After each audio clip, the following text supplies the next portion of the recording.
You're listening to the Electronic Media Collective Podcast Network. Yeah, it's a mouthful. For more great shows like the one you're about to enjoy, visit electronicmediacollective.com. And now, our feature presentation.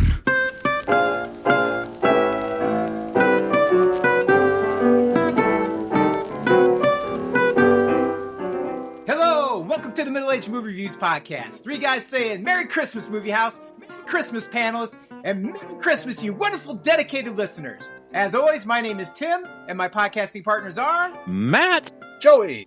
And joining us tonight, a man who passes out cinematic knowledge every time you hear a bell ring from the Cybernetic Shark and MCU's Bleeding Edge YouTube channels. It's Cyber! Say hello, Cyber. Well, I just want to say I'm very glad to be here talking about the great movie that I'm in. So, welcome. I am here to have some fun. All right. Also joining us tonight is a man who spreads Zuzu petals as he traverses time and space. From the Andreas, the PopCultureGuy, and the MCU's Bleeding Edge YouTube channels, it's Andreas. Say hello, Andreas. Hello, everyone. Greetings, Earthlings. This is Andreas, PopCultureGuy. I'm back again from the time continuum of 2099. That's where I'm from. Yes. I'm very excited to talk to one of my favorite pals here, Tim, Matt, Joey, and of course, Cybernetic Shark, who is half shark, half man. Or half robot. I don't know. He will tell you he's half human. Anyway, thank you guys. But he's never a Sharknado, and we're always a little sad about that. All right, Joey. Why don't you tell us what we're watching at the movie house tonight? We are watching the 1946 movie, It's a Wonderful Life, number 199 from the book of 1001 movies you should watch before you die.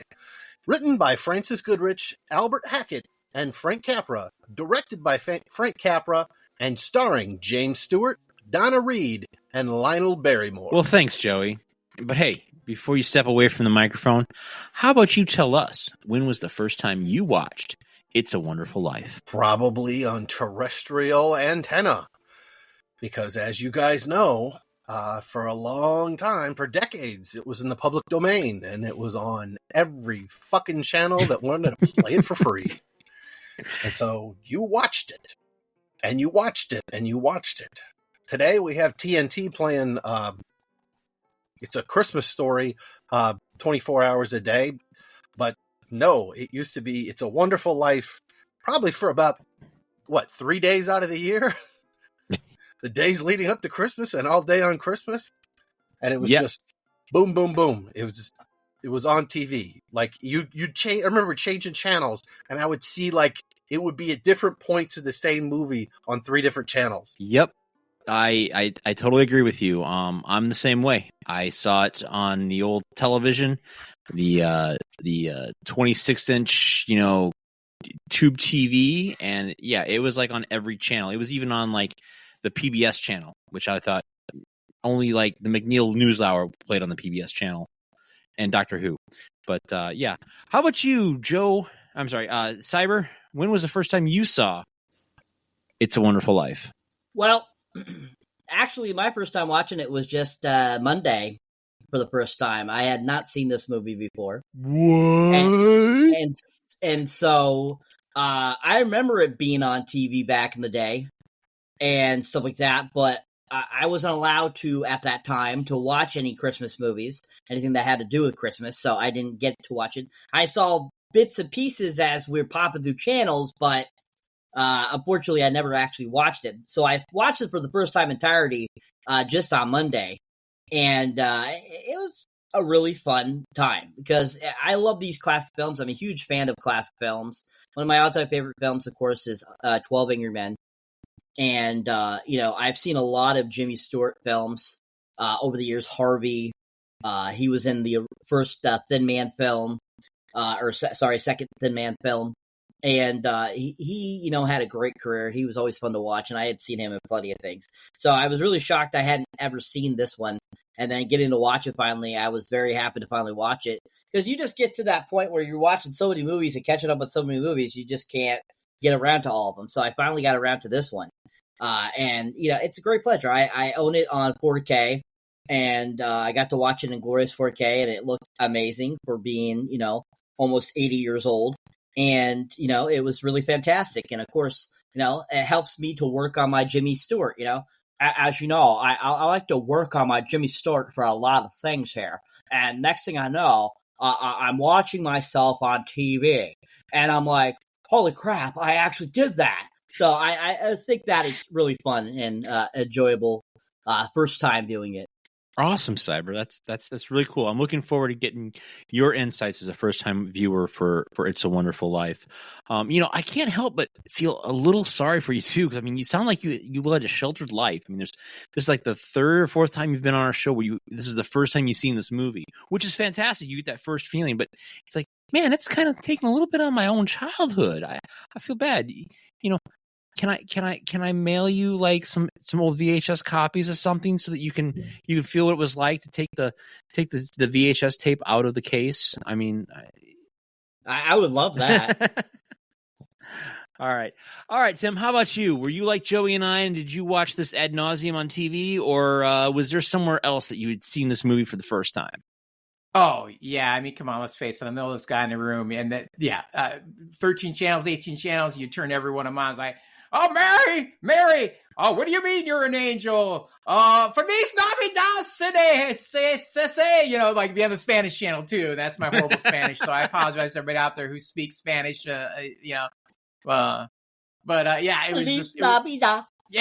just, it was just on every channel. You couldn't get away from it. And so I got to the point where it was like, I never want to see this film ever again. And I probably have not watched it for at least a decade and a half. I've owned it for quite some time. And this is the first time I popped in my own copy to watch. And it was on, I think it was a Blu-ray. It looked really good. I was like, I couldn't believe how they upscaled it, cleaned it up. It looked fantastic for as old of a movie, especially something that fell into the public domain and then back out again.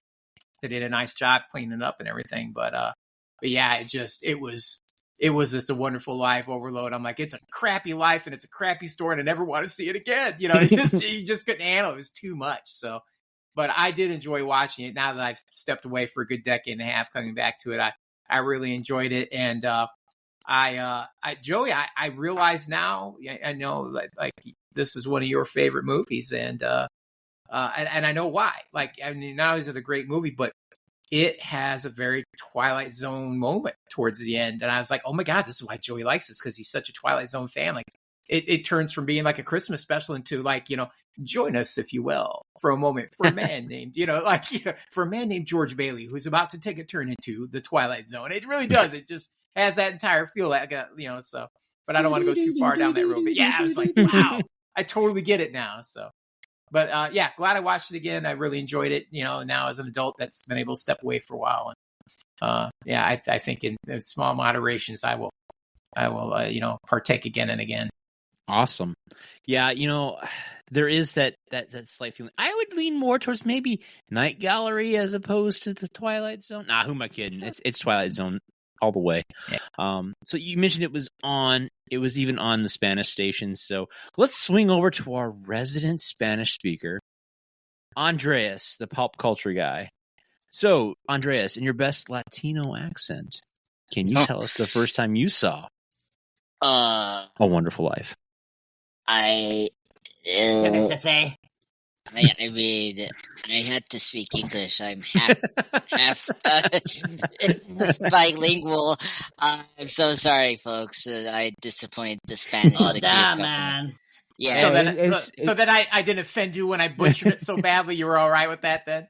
Yeah. I mean, I'm just like the Joker. It's like, I don't care. I have this like philosophy. If you say my name, it's like, it's good. You got the name. Our names are so hard to pronounce. So I'm a very open-minded person. Anyway.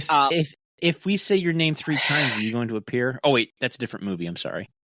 Oh, no. Come on. Yes, I am the Bill Geyser of this universe of middle-aged men. All right, folks? But anyway. What happens if we do it in front of a mirror, though? Does he just pull us into his universe then? Yes. Ooh. Yeah. I totally do that. And same thing with Candyman, like that level as well.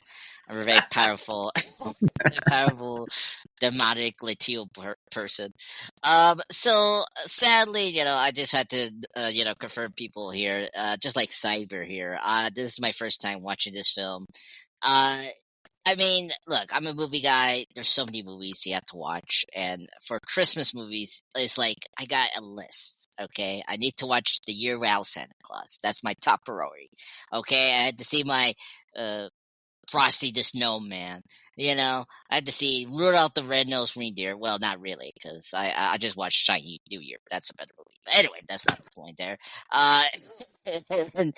And then, I have to watch multiple versions of Santa Claus, like from Tim Allen and of course, the Coming to Town, Night Before Christmas. So It's a Wonderful Life. I mean, of course, The Christmas Story. I mean, it's such a great film, classic. So for my time, it's like I never had the time to watch this movie. I just heard of it, like there's several pop culture references of it. It's funny that we brought up Twilight Zone. I think the first noticeable reference of this movie was Batman Animated Series. And funny enough, last week we brought up The Christmas with the Joker. That's where I heard It's a Wonderful Life. And that episode, obviously the Joker is again attacking Gotham City, and Batman and Robin has to stop him. And Robin, he's back from college. He's trying to teach Bruce to enjoy the Christmas spirit. And by watching this movie, It's a Wonderful Life. And it's a cool payoff, because, he hasn't seen this movie. And of course, who Batman is like very Grinch slash Scrooge kind of person. But yeah, that's where I heard about this movie, and I kind of get the idea. I don't know too much about the plot, so I saw it today. I was very impressed about it. I really liked the film. Not my favorite Christmas movie, I have to say. I think there's better story premise of this movie that we have that I cannot overtake it. So that's my opinion. I'm very excited to talk about this film. There's funny moments, and I did cry and really enjoyed the ending. That did tuck my heart, actually, because that was such a great Christmas spirit movie, and I think that at least this movie nails that. Very good. Fantastic. Way to bring it on home. All right, well, gentlemen, we're now at that favorite part of this episode. I'm sorry, everyone's favorite part of this show, and that is when our little puppet master Tim tells us who or what we are going to emulate in our synopsis. All right. I'm super excited. So tonight, Matt, I'm not going to make you read it. Woo! I'm going to shake it up a little bit. I'm going to make Joey read it, because I haven't made him do one in a while. And I think, since you read not the last one, but the one before that, and then I did my little letter to Santa last week, I think it's Joey's turn. So, Joey, tonight I would like you to read the synopsis as a jerky, condescending bartender from the 1940s. Hey, you wise guys!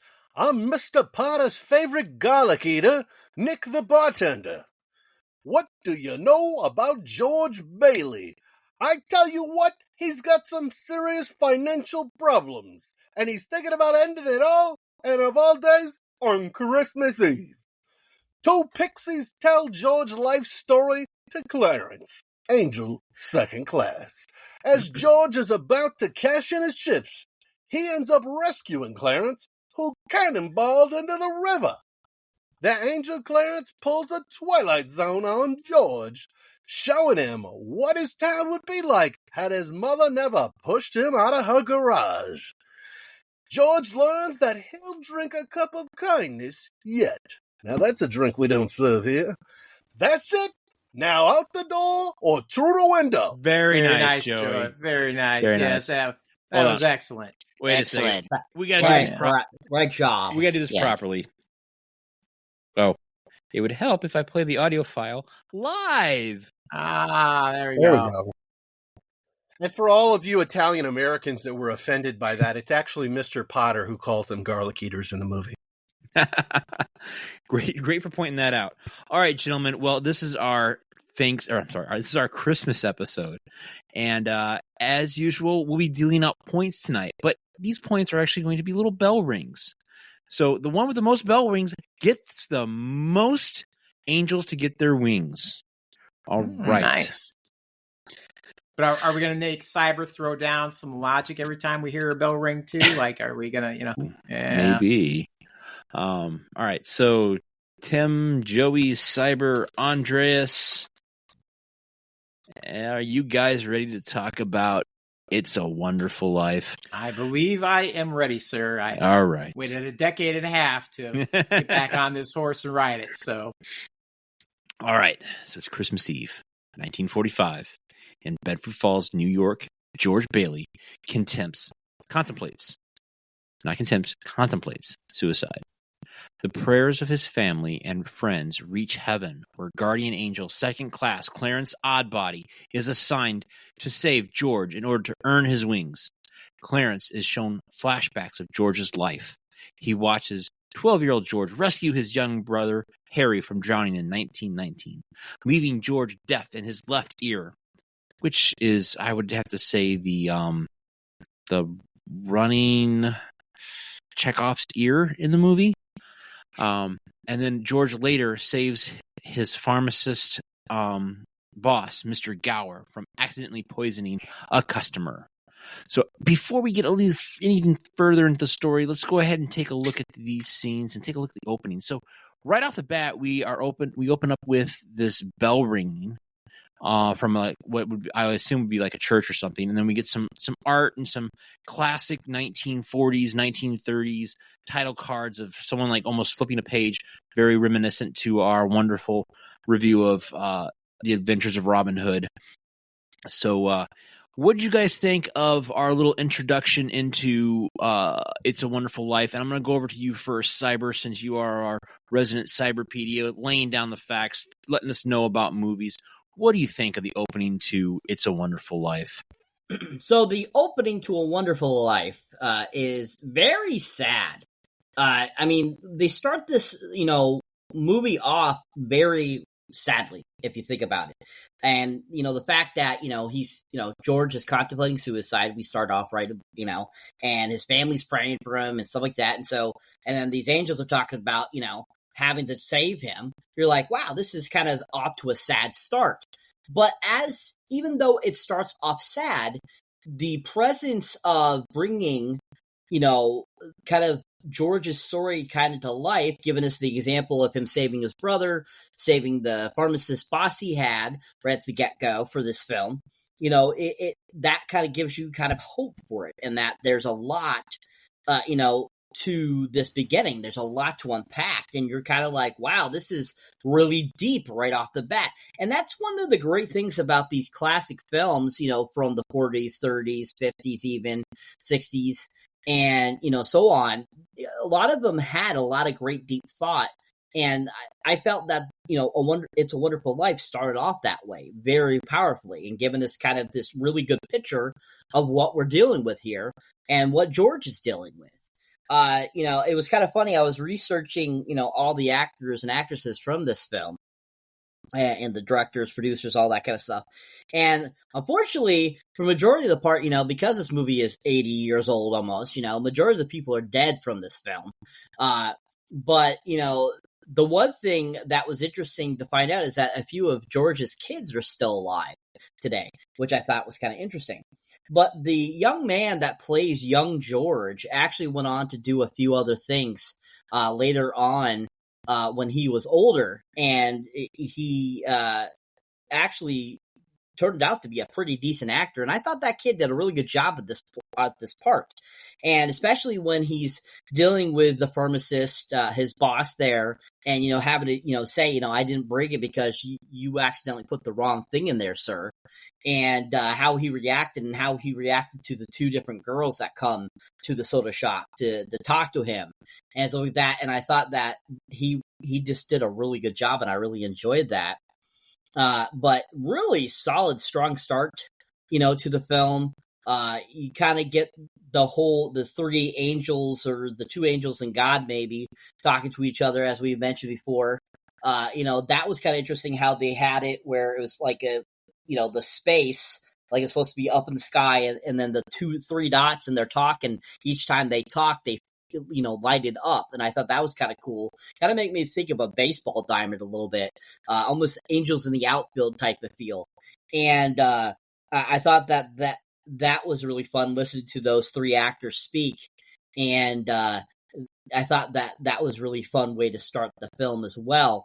And I think that all of it is just a really solid start to give you this really emotional breakdown to get you right into the material, and they just did that very well. So I thought it was a really solid opening, and getting to the point where we get to actually Jimmy Stewart, it'll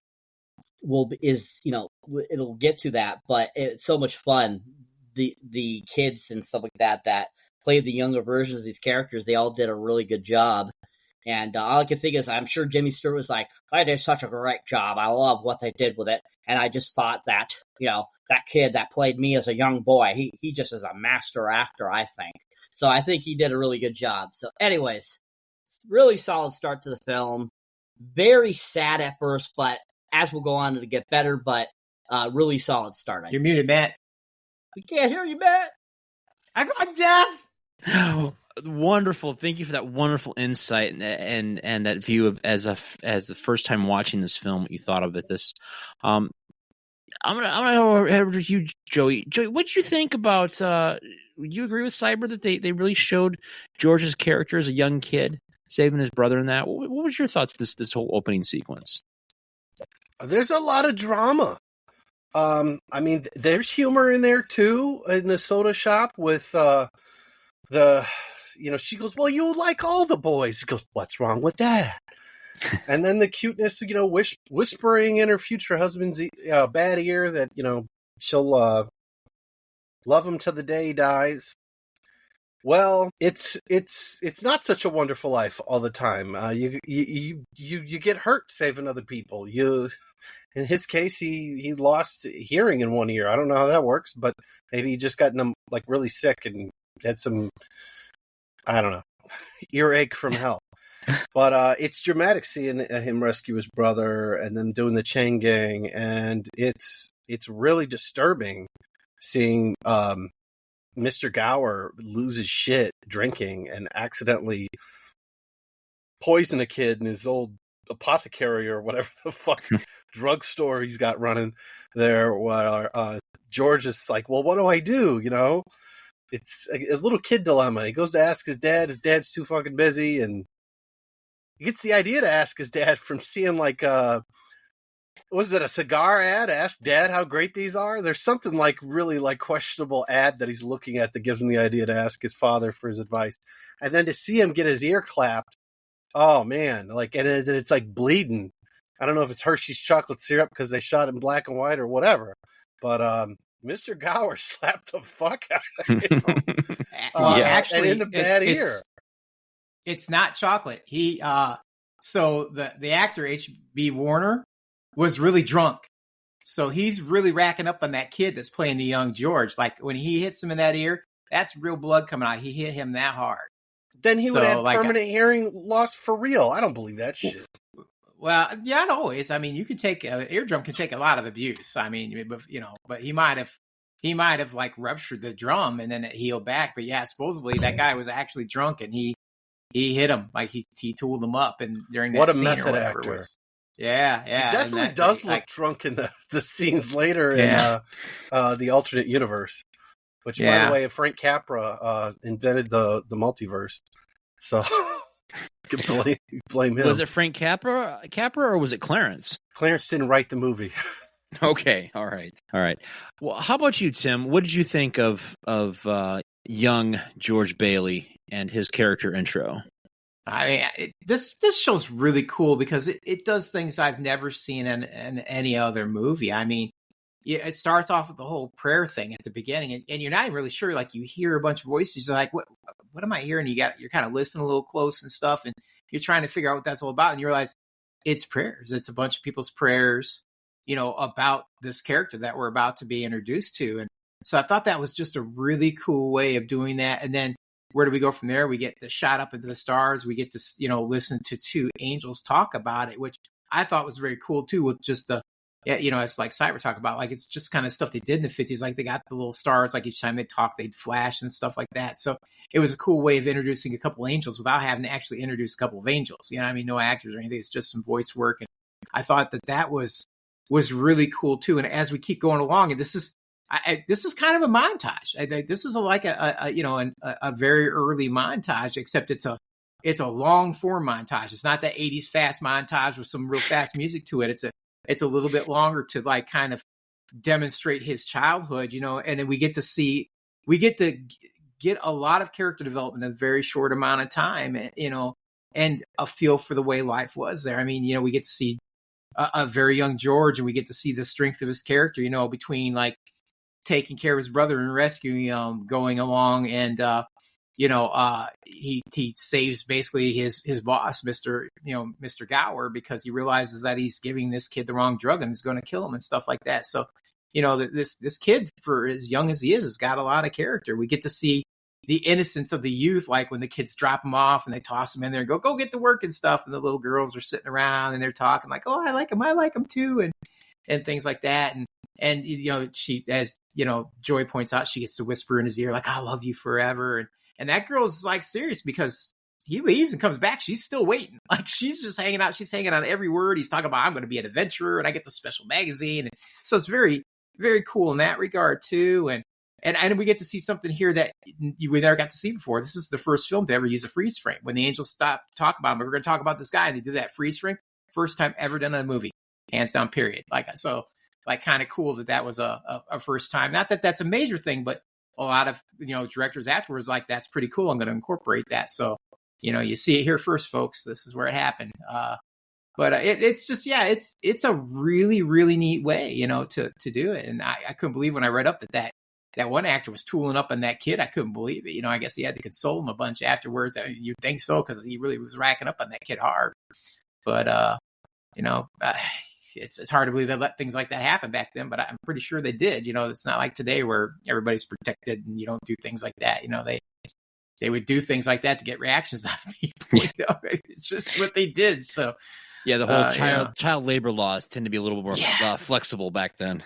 Yeah, for sure. And I think the thing that some people don't always pick up on too is that the reason that Mr. Gower is drinking, he's not just a drunk. Like, if you pay attention very quickly as they pass that register when he walks in, you see that note. What that note is notifying is that his son has died during World War I on the battlefield. He was one of the influenza victims, because that's when they had that huge influenza breakout during World War I, where it killed like a huge swath of the population. So he has just found out Spanish that his son's flu? dead. Yeah, Spanish flu. Yeah. So that's why he's drinking himself silly, because he just found out. And that's why George is in there like, can I do anything for you? Because he reads that and realizes like, oh man, this guy's hurting, So he goes in and tries to console him. He's like, just take these pills. I'm bringing up to that kid and stuff. Like he's just, he's just like, all he wants to do is just drink and be left alone. And that's why he makes the mistake that he makes. And George saves his life and livelihood, I mean, really in the long run. So it's a pretty amazing, like I said, kind of like long form montage for its time. And you get a lot of really good stuff in there, a lot of great detail. It was really an awesome beginning, I thought. Yeah, I agree with you too. I think that it definitely shows George's character. I mean, like you even said, you see him kind of goofing around with his buddies, but as soon as he walks through that threshold into the drugstore, he like immediately flips the switch, and he's now, business as usual. He's putting on that apron. I mean, he's all getting ready to do his job as like a 12-year-old boy working in a drugstore. And I agree with you guys also with the two little girls. The little blonde girl who's, you could see she's leading towards being kind of promiscuous, and then of course, Future Mary slut. yeah. And Mary, of course, is the girl next door that every boy winds up falling in love with. So speaking of falling in love with things, how about we head over to Andreas? So Andreas, what did you think of the opening sequence of It's a Wonderful Life? Did you fall in love with that? I was shocked about the opening. I gotta say, this is a very good character-driven movie. Like, I really like how they are building up. I think, later on in the film, I don't want to jump too far, but like, the desperation that George get into in the end. Like, this guy is literally Superman without the superpowers.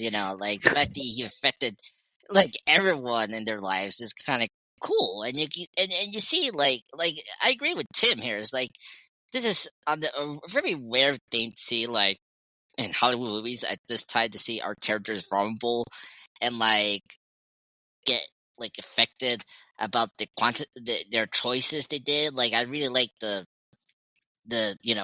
crutch of it, seeing George taking the tough decisions, and like at the end, like is he getting word for this, and and you see him saving his brother, which is good, but it causes him to have his left ear having a problem, and then you get the store, his boss, store owner, who reasonably he's depressed of the news of his son dying in the war.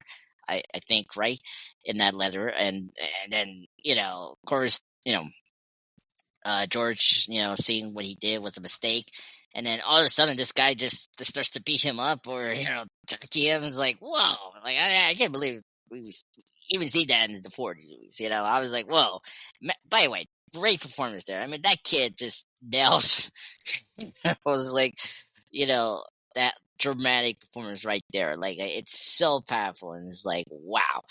I can't believe I saw that. And then of course, his family, later just what's the stopping point, Matt? Because I just want to make he saves Mr. Gowers from potentially poisoning a customer. So so just wrapping up, I think this beginning is really good. I agree with when you guys brought up the angels. It's good that we didn't see the angels in full force. I feel like it just gives it kind of mystique, because it gives you some ambiguity, like a ambiguity idea of if either or not these angels are real, because we do that again in the finale of the climax of this film. Either or not that really happened to George, or these things are real. I think it's good that we don't see them physically. So I think the beginning is really strong. It gets to the heart who his George is, like very well, which is great.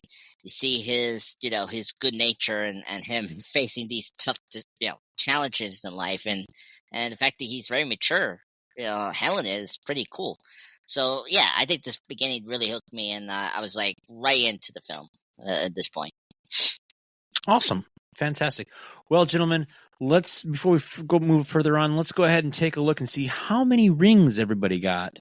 All right. Well, first off, Cyber, I have to say, I have to give you a bell ring for the wonderful reference of Douglas Adams' very own Deep Thought. In fact, you brought up a deep thought moment. And then, of course, you brought up the Christopher Lloyd classic, Angels in the Outfield. I have to give you a bell ring for that as well. I concur. That was a great pull right there. I was like, oh, man, that's awesome. Joey, you mentioned, of course, the point where Mary whispers into George's bad ear. And that's kind of like a crucial story beat, considering what happens later on in the movie. So for bringing that up, I'm going to give you a wonderful bell ring. It'd probably be more effective if I actually had the bell on hand.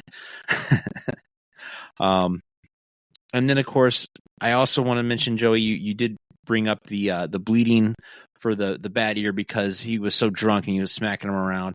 And, of course, I'm going to give a point also to Tim for mentioning that the Mr. Gower was, of course, a method actor, and he was completely drunk when he was interacting with young George Bailey. So 2 for Joey, 1 for Tim so far. Tim, I'm going to give you another point because you had to bring up the 80s fast montage. I did get a lot of opportunity in this book. I got to bring it up when I can. And then, of course, you did point out that this is the first time we actually see a freeze frame right in the middle of a story, which we're going to get into that freeze frame here as soon as we get back into the story. But yes, it was the first time that anyone mentioned or used a freeze frame in a film, in a story beat like that. So that's 3 bell rings for Tim. And Andreas, I have to give you a bell ring because you brought up the Boy Scout himself, and the fact that you think George Bailey is in reality Kal-El, a.k.a. Clark Kent. Very nice. Very nice. No problem. All right. James Stewart could be a good Superman during that time. I think he could do it. He could have They been. just didn't He have could phone have been. booths yet. That's really what if there had been phone booths there, we just seen it happen. Exactly. I'm going to get the phone booth real quick. Pick up this head. Click, click, click, click, click. Hello, operator. Click, click, click, click. Operator. All right. So here's the count. Cyber 2, Joey 2, Tim 3, and Andreas 1. All right, gentlemen. So we are up to the point of the freeze frame. So we come back, and it's now 1928, and George plans a world grand tour before heading off to college. He is reintroduced to Mary Hatch, who has loved him since childhood. When his father dies from a sudden stroke, George postpones his travel to settle the family business. The Bailey brothers, building and loan, a voracious board member, Henry Potter, who owns the bank and most of the town, seeks to dissolve the company. But the board of directors votes to keep it open on one condition, that George run it. George acquiesces and works alongside his uncle Billy, giving his tuition savings to his younger brother Harry, with the understanding that Harry will take over when he graduates. All right, gentlemen. So, Andreas, what did you think of George giving up his dream to go travel the world before college so that he could take over the business from his father, who suffered from a stroke? And don't forget the context of him finding out at the little brother's prom over the coolest dance floor / pool in the world. That still exists.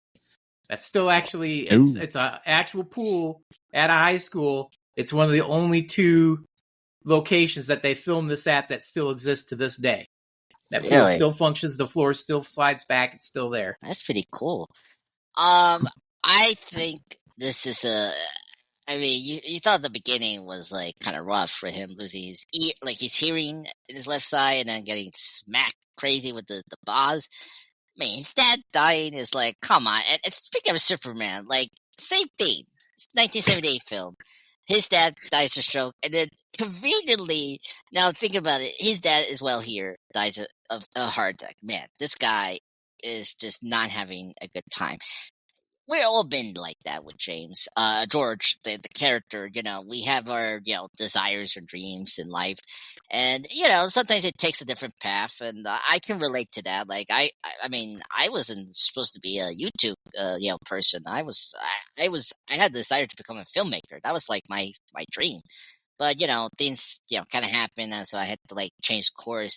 So I kind of really relate to George in his situation here, the fact that he had this desire to get out of the town, which, we all been like that. We want to get out of our, parents' house and like, go out to the world that we haven't seen, besides, I don't know, like some towns we went with friends or something like that. It's like, you want to go in the big world. And now, and his desire to be an architect is, like, funny, like, because it just reminds me of George Costanza in the Seinfeld, like him always faking out that he's like, I want to be an architect. Vandelay Industries, Art Vandelay. Vandelay. It's like, oh my god, this guy is like Superman and George Costanza combined to one, and it's like, wow, this guy has a big ambitions.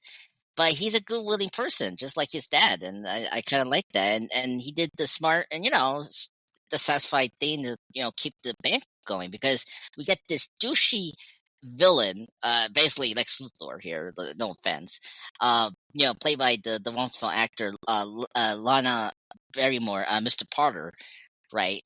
And this guy just wants money. He wants to just make this town. Basically, if you remember Greenland's, that crazy old lady where she's just forcing foreclosure, that's basically what he's trying to do here in this small town that George is in, is that he's really like trying to, capitalize this town, and it's equity and all that, right?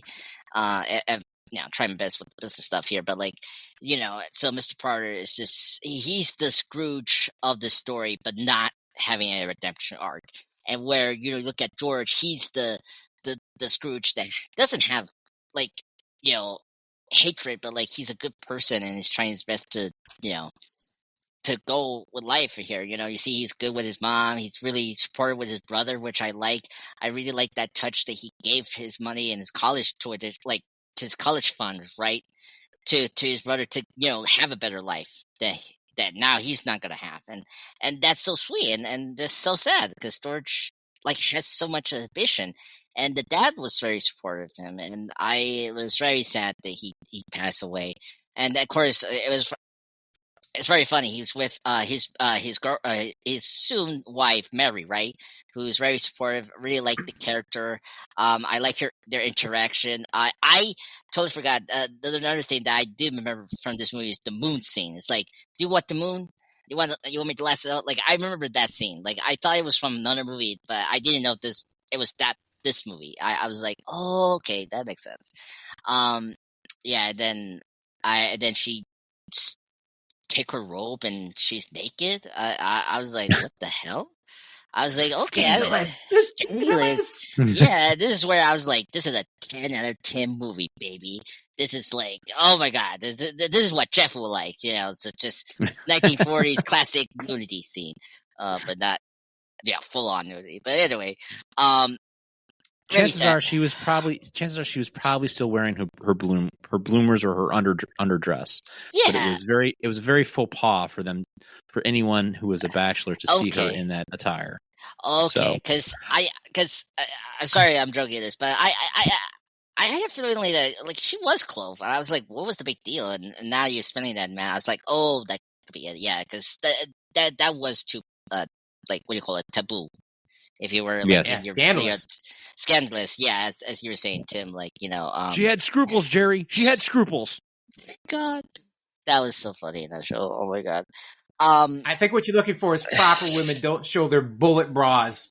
Yeah, that's true. Yeah, I mean, she was good looking, actually, Mary. And but yeah, I thought that scene was funny. And you can see how George is very influenced by her dad. Like the way he pumps up people and tried to like keep the bank going, like really shows that George has one good skill is just trying to be like, you know, supportive and you know, can go against, you know, Potter. And you saw that at the beginning as a child that he, you know, he has this like tough and gruff attitude, you know, like he doesn't like stand down from people that are pushing and all that. And I appreciate that because it's similar to Superman. He's not going to let bully these people out of their, you know, money and their livelihood. So like that's one of these is so appealing about George in that moment when they were making that vote to keep the bank going, and I really liked that.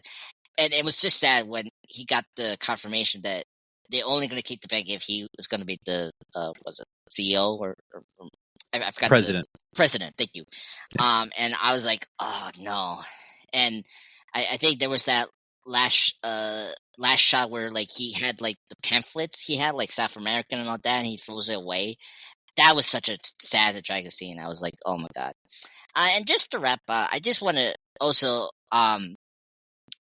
despite Mr. Potter, who's a really alpha guy, the actor Lana Barrymore, I want to thank because apparently, just you know, a cool trivia I didn't know. I was looking at this film and it's interesting. Like, first off, it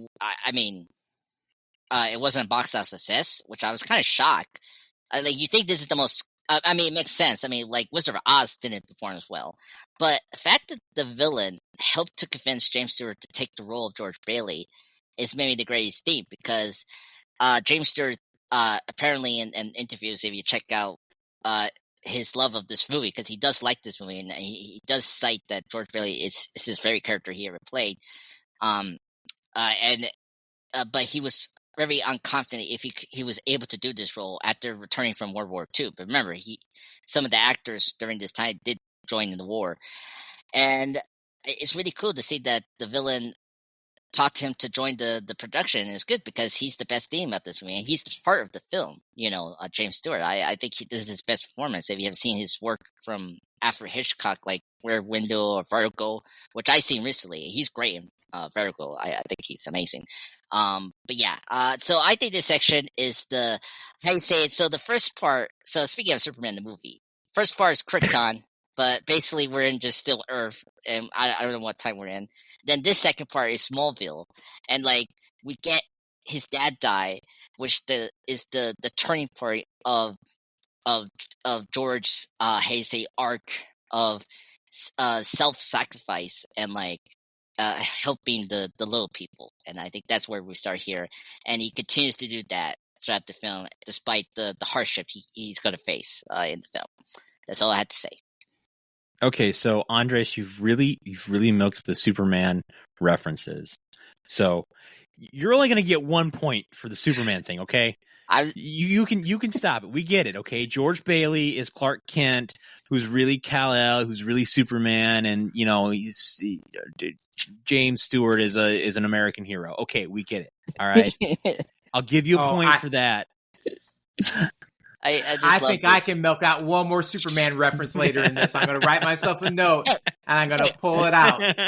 I brought Seinfeld. I brought George Costanza, so I mixed it up a little bit. Yes. We'll get to that. We'll get to that when we start dealing some points out. All right. Well, I'm not even a Superman fan, but I'm going to do it. I'm going to pull it out. I'm going to make this work. I'm going to twist it, and you're going to give me a point. You watch. Folks. All right. I'm a Batman fan. Don't forget about it, okay? Well, before we dive a little further into your guys' opinions, I do have 2 free questions out there for some points. So if you know the answer, throw your hand up. I'll call on you. So the first question I have to you is, the story premise came to the writer doing what thing that most men do? Sitting on the can? Pondering where their life has gone wrong? What is it? This was. Wait, what was the question? Because there's like multiple. The premise of the story came to the writer when he was doing this one particular thing that most men do every day. Okay. It's a trap. Oh my god! Yeah, it is a trap. I think was it because. I'm looking at my notes right now. I got it. Hold on. I'll give you a huge hint. Looking at the screen right now, 3 of us do not do this on a regular basis. Mailing? No. What'd you say? I got it. I say mailing. Shaving. It was shaving. Yeah. I'm sorry. Point to Tim. I'm looking at him like, okay, we all still got hair, and we're all wearing glasses. I got hair too, and top of this hat. Yeah. Damn you, Tim! You're my arch enemy. What is it? All right, second question. It's up for anybody to grab. All right, the actor that plays Henry Potter is a famous acting family. Can you name someone in his family? With today's actors or actresses. Drew Barrymore. All right, Cyber was quick. Damn you, Cyber. Damn you. Lionel Barrymore. And Andres, you can't waste time going, I know this one. You just got to say it. You got to get it out. Okay, sorry. I'll do one. No, hang on. I'll throw one out. I'll give you a chance. Matt, may I offer a question? I'll give this one up. All right, I was gonna use this to get an awesome point, but I will throw it to the group. Gentlemen, during the pool scene, did you recognize any of those characters that were in there that were not our main characters? Was there somebody special in there that stuck out to you? Alfalfa Spritzer. Yes! Oh my god. That guy who turns the key and opens up the pool is none other than Alfalfa from the Little Rascals. What? Very nice. That was the kid? Oh, wow. Yeah. The uncredited role. That's cool. Alfalfa goes to Cyber. Well, hey, speaking of pools that open, Cyber, what did you think about that whole sequence when George Bailey reunites with Mary on the dance floor? I absolutely love that scene. It's just fantastic. It takes me back to a lot of those 50 Disney movies and 60 Disney movies where they had, it was supposed to be at the colleges or they had dance hops going on and stuff like that. And it totally made me think of that, especially when Jimmy Stewart's getting down on the dance floor. And I absolutely love that scene. I think it's so much fun. And just watching all the dancing was like watching a time capsule because it just brings you back to that era, when that is all going on. And so then when Alfalfa pops up in that scene with the pool, I think that was absolutely hilarious. I'm like, what? Looking at him going, I know him. I'd seen this guy before. Who is he? And I'm thinking, and I'm like, that's right.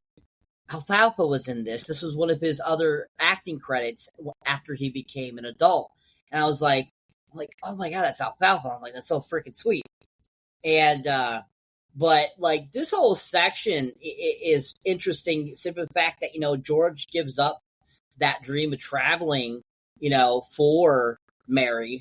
And, Donna Reed, I think was a fantastic actress. She always played the characters really well.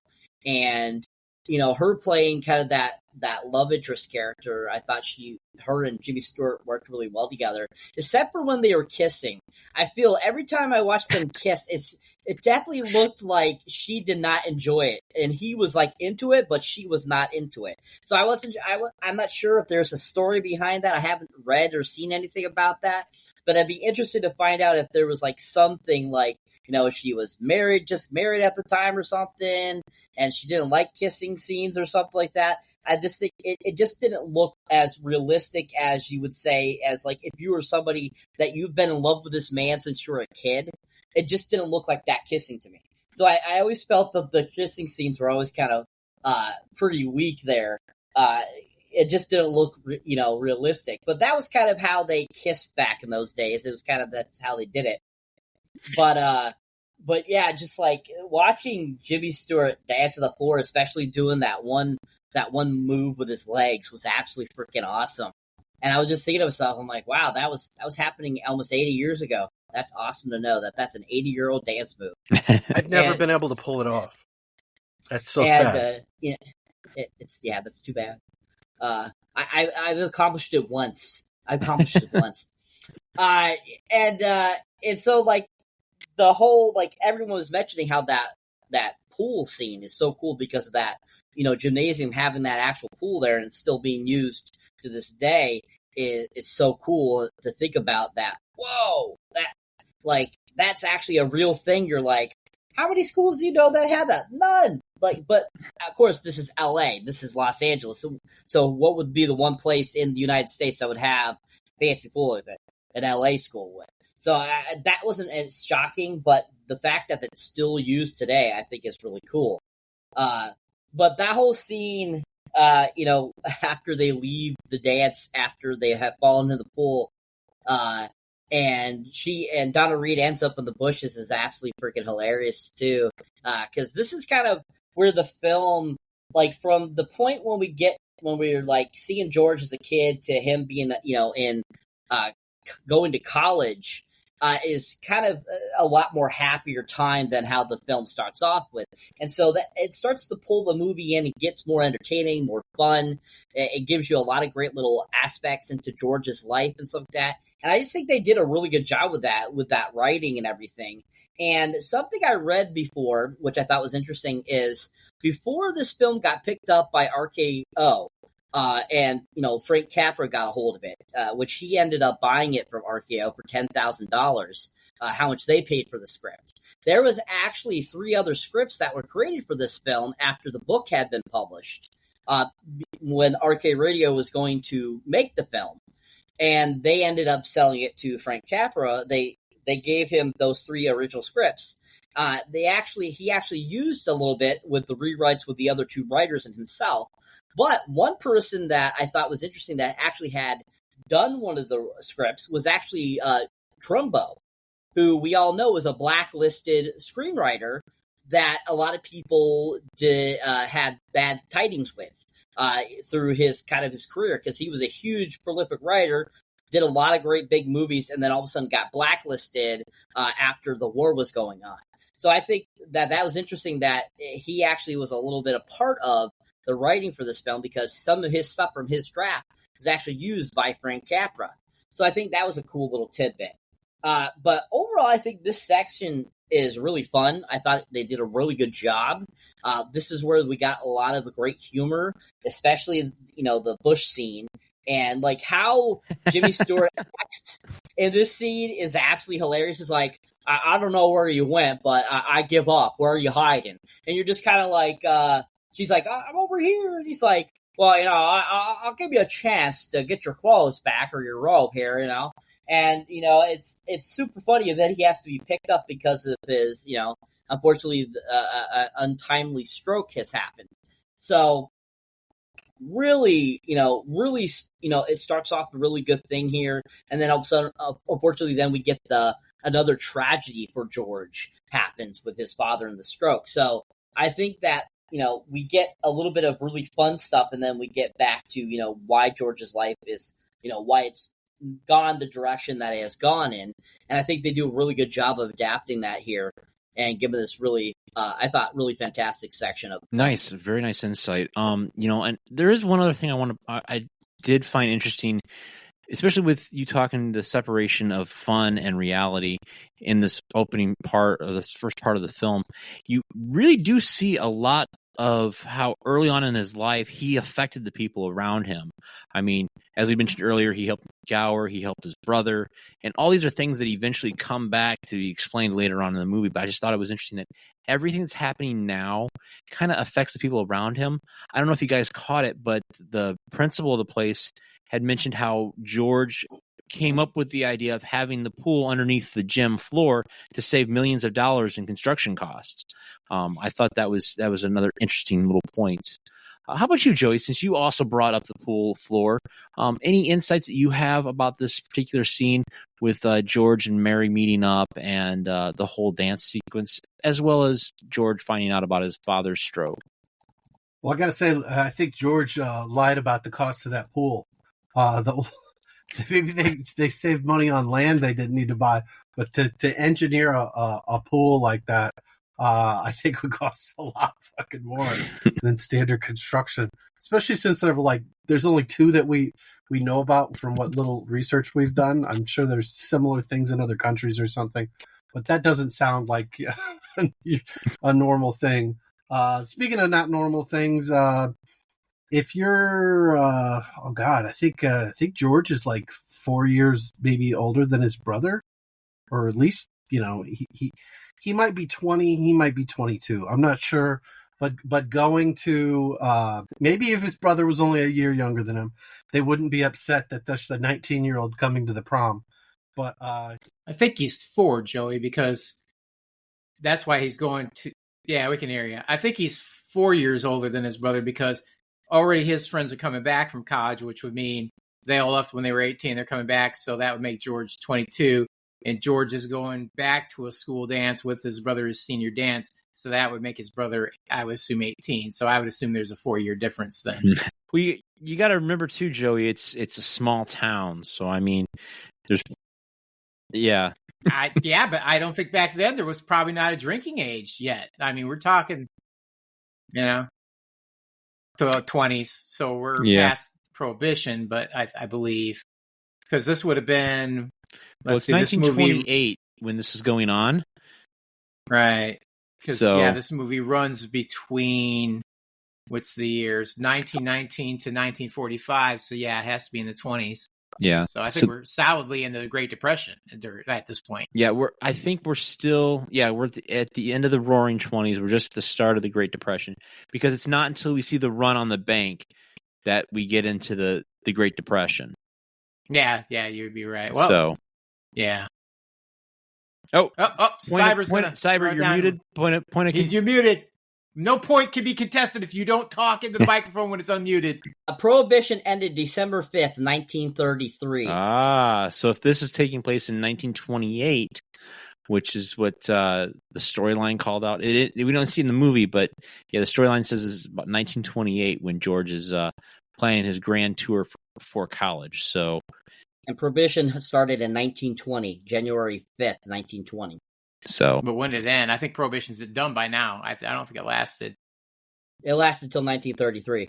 Oh, did it go through 33? Okay, yeah. So they were drinking bathtub gin then. Yeah. You go blind. Although they are in New York, so maybe they were able to cross the border into Canada, and they were able to get some gin there and bring it back without getting Right. intercepted by Sean Connery and Kevin Costner on horseback. Are we about to go into another Sean Connery off here? Another yeah. No, I just All right, I just wanted checking to out. All right, start getting that ready. I'll tell you what we're going to do here, Trebek. I just wanted to get to a that's throwback like to our lifetime second throwback. episode. So, Right. all right. Well, since Joey's kind of disappeared on us again, let's go back to, is it Andres we have left to talk about this scene? Oh, Tim, I'm sorry. The screen moved around enough. I was trying to keep track of that way. Tim, what are your thoughts on Bathtub Gin and Jim Stewart? Well, I don't have a lot of thought on the Bathtub Gin other than, as I said, you go blind. But I like this build up in here because we get to see, like, George is an adult now and he's ready. He's ready to kick off the dust of this old town, spread his wings and head out, and so we get to see him that one last night. He's going to sit down, as he says, at the old homestead and have a meal. We get to see that family dynamic. We get to meet his brother, who he seems to have a pretty good relationship with. We get to meet his mother, who's played by Beulah Bondi, which is interesting because she actually plays his mother 5 times in 5 separate movies. So I thought that was kind of interesting that over and over again, she plays Jimmy Stewart's mother in one movie or another. And then we get that kind of cool moment where he's sitting down with his dad and talking to him after everybody's kind of left the room. And the dad's like, what do you think about coming and working at the old Savings and Loan? And it's like, Dad, I got to spread my wings. I got to get out there. I got to build things and create stuff and engineer things and do big stuff and make my mark. I can't be stuck in a little office. And when he says that, he realized, like, oh, I said one sentence too many. And he can see the pain in his dad, but his dad's cool. He's like, look, I get it. I understand where you're at. I understand you don't want to be here. And he's like, Dad, like, I don't remember the exact words, but he basically like, Dad, like you're my hero. Like, you're the inspiration that makes me the man I am, and that's a really great moment that they get to have before George finally heads off and goes to the dance with his brother. Unfortunately it'll be the last moment he has with his father. But I imagine we all wish that, if we were going to have a final moment with any of our parents, that it would be something similar along those lines, just something that, like it just ends on a super high note. And then, he meets up with Mary at this dance. She's fresh back from college. He expected her to stay in New York with all the other kids, but yes, she came back and she really comes back for him. And they kind of have, they dance and you can see the sparkle in her eye and stuff, which is pretty good there. But I'm going to agree. I think it was Cyber kind of talks about some of it. I mean, this is where we come from. George Bailey, I'm gonna do some acting, but I'm gonna do a George Lucas style love scene here, and it's gonna be very awkward and really just weird for everybody to watch. So it was really strange. Like there's some real awkward moments in this whole like love story of theirs. So I swear that this is George Lucas cutting his teeth as a child in love and not realizing later in life that he should have stopped. But anyway, I digress. I will not keep going along those lines. But it had its moments, that was still very charming. The whole that like the whole I'll capture the moon for you and things like that. There's some real cute moments and the time that they share. Although it's weird that he kind of accidentally steps on that robe and manages to completely disrobe her and she disappears. Like she's just gone. He's like, oh, where'd you go? And it's just like, oh. Let's see. She no longer has a robe on. I imagine to the nearest bush, you knucklehead. But it's kind of interesting. And this is where George is about to find out that this great plan that he has is going to come to an end, because unfortunately, as we learn, George's time belongs to everybody but himself. This is a man who's going to have to keep facing one trial after another, and he's going to do the right thing each and every time. And it's going to pain him to do so, but he's going to do it for the benefit of family, friends, and the town, and what is the biggest catalyst for this?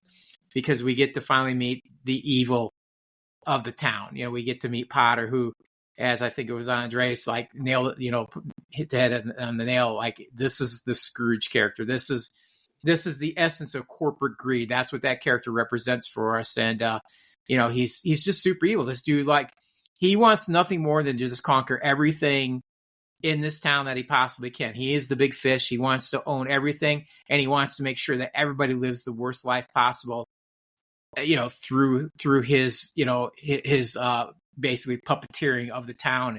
And he can't do that because the Baileys just keep throwing up roadblocks to him. He thinks he's finally going to have it. He's the head of the board. They're like, well, the old man's dead now. Let's sit down. We're going to talk about dissolving this thing. Like, there's not even a question. We're dissolving the savings of loan. I'm going to, absorb it all, and we're going to move forward and stuff. And, George is like, oh, I don't think that's going to happen. I can't let that happen. You're just a hunk of crap. And I'm not, no, my father stood for something. We're going to just keep going with this. So, it's, so he realizes he's crap. He's going to have to, he's going to have to give up his hopes and dreams, put them on pause again. But in doing so, to keep what his father and his uncle built. But he's like, I'll do this now, but I'm going to, to the best of my ability, I'm going to make the best of, I'm going to send my brother to school. And then when my brother comes back, he can take over and I can finally start to move forward with my life, and that's kind of where we stop here, with the scene. But there's a lot of very touching moments, a lot of very galvanizing of his character that we've already witnessed again in the kind of slow motion montage in the beginning. It just, we keep getting that character built, little pieces, but just enough to really build that character and make him very endearing to you. And again, you feel some of the love story between him and Mary, and there's some very great moments, and then there's some just god awful awkward stuff going on in there too. Overall, it's the only weak part of this entire film, in my view. Well, including awkwardness, since we keep losing Joey, I want to turn it over to you, Joey. Any other thoughts you had to what we missed, and anything more about awkwardness with Mary and George? I think you have an incredible scene where they're both talking to Sam Wainwright on the telephone, standing close to one another, and while Sam tries to sell them on getting in on the ground floor on plastics. And George isn't having any of it. He's having a existential crisis, but at the same time, he's really close to a pretty girl, and they're looking each other in the eyes, and it turns into making out. So, anyhow, turns into a Ben Stiller moment. A very big awkwardness. She's been pining about him, since before the soda shop. She already knew who he was then. She drew an awesome illustration that commemorated an awkward moment they had 4 years ago. And clearly she didn't devote her heart to anybody she met in college, unlike his younger brother, Harry. And so here's George Bailey showing up at her door. It's her dream come true. She's prepared all of these things. She smashes the fucking record because he acts like a dickhead. And Mom's can't stand George because she knows that, he's no Sam Wainwright. Well, Joe, you're actually gone beyond a little bit where we were talking about. No, that's all right. It's all right. Because we stopped at the stroke, right? Yeah, and everything that happens with Wainwright and that's after Harry comes back. No, he was on the phone when she went to her house. Yeah, but he left her in the bush naked almost to go find out about his dad's stroke. Yeah. Oh, shit. So we're at the first awkward moment. Yes, the first awkward moment. The pool. Joey, he had pulled the moon out of the sky. It was very dark out, and you lost your way. We understand. Well, let's just say she remembers that for 4 fucking years. Yeah, 4 years. I love that he offered to maybe I should sell tickets. A lot of quick-witted humor there, and then we're pulled right out of that into tragedy. So, yes, Mr. Potter is a warped and frustrated old man, just like I'm a warped and frustrated middle-aged man, and later George is accused of being a warped and frustrated young man. That's it. That's all I got. All right. Okay, cool. All right. Well, we'll lead with you first in the next section, since you've already kind of jumped ahead, but that's fine. It's nice to get a little idea, a little reference with awkwardness. So before we do that though, let's go ahead and take a look at pointages for round 2. So, of course, the pool sliding open, it still exists. Both Tim and Joe mentioned that, so you both get a point or a ring of the bell. Andreas, here is your 1 point for all of the freaking Superman references. 1 point, man. That's all I'm giving you. No more references to Superman. Okay, we get it. All right. Wow. George Bailey, Superman, same time period. Okay. Matt, So Matt, you're the biggest. I think you and I are going to have the greatest relationship ever of all time. I can't believe I have someone who hates Superman. That's like so happy. I'm so happy. Anyway, thank you, sir. I am also going to give you a point for mentioning Super George Costanza, because where else can you get George Costanza in a Superman outfit? The free point that was thrown out there goes to Tim for shaving. Yes. The story came from a guy shaving. Drew Barrymore goes to Cyber for a point. And also Alfalfa goes to Cyber as well for 1 point. And then his wonderful notation of separation of fun and reality. That'll give Cyber 1 more point. So it's 3 points for Cyber on this round. Joey, congratulations for being the first to bring up Bitcoin in our podcast. And for that, I'm going to give you a point. Hey, man. Plastics was the Bitcoin of the 1940s. Yes, I have 2 words for you, or 2 syllables for you. Plastics. And also, because you mentioned pining for the soda shop, makes me want to pine for the fjords. I'll give you a point for that. And then, of course, the last couple points to give out is to Tim for pointing out that Jimmy Stewart's mother is played by the same woman in several different movies. Congratulations. I also want to say that I will also give you a point for a new term I want to come up with called George Lucas Bailey. And of course, I really appreciate it. And of course, the final point is hearing Jimmy Stewart saying a hunk of crap. That's a hunk of crap. Thank you. So let me just add up these points real quick. If you kids come back at 11, I'm going to do the blues show, and it's going to get real dirty. All right. So Andreas, you got 2 points. That's a crap. 3 for Cyber and 2 for Joey. And Tim, you get a whopping 1, 2, 3, 4 points. All right. So far, Tim is leading with 7. Joey has 4, Cyber has 5, and Andreas is taking up the lead with 3. So, way to go, guys! Way to get all those wings for those angels. All right, so here we go into round 3. We are now at the point in which Joey kind of skipped ahead a little bit, and we learn that Harry returns from college, married, and with a job offer from his father-in-law, and George resigns himself to running the building and loans. George and Mary rekindle their relationship, and that's when we get the wonderful scene where Mary, we find out that Mary, in their relationship, Mary's the only one that went to college. I think that's rather interesting and unique because, typically it was the guys that went off to college, and usually the women, stuck around and pined. But she does become a homemaker.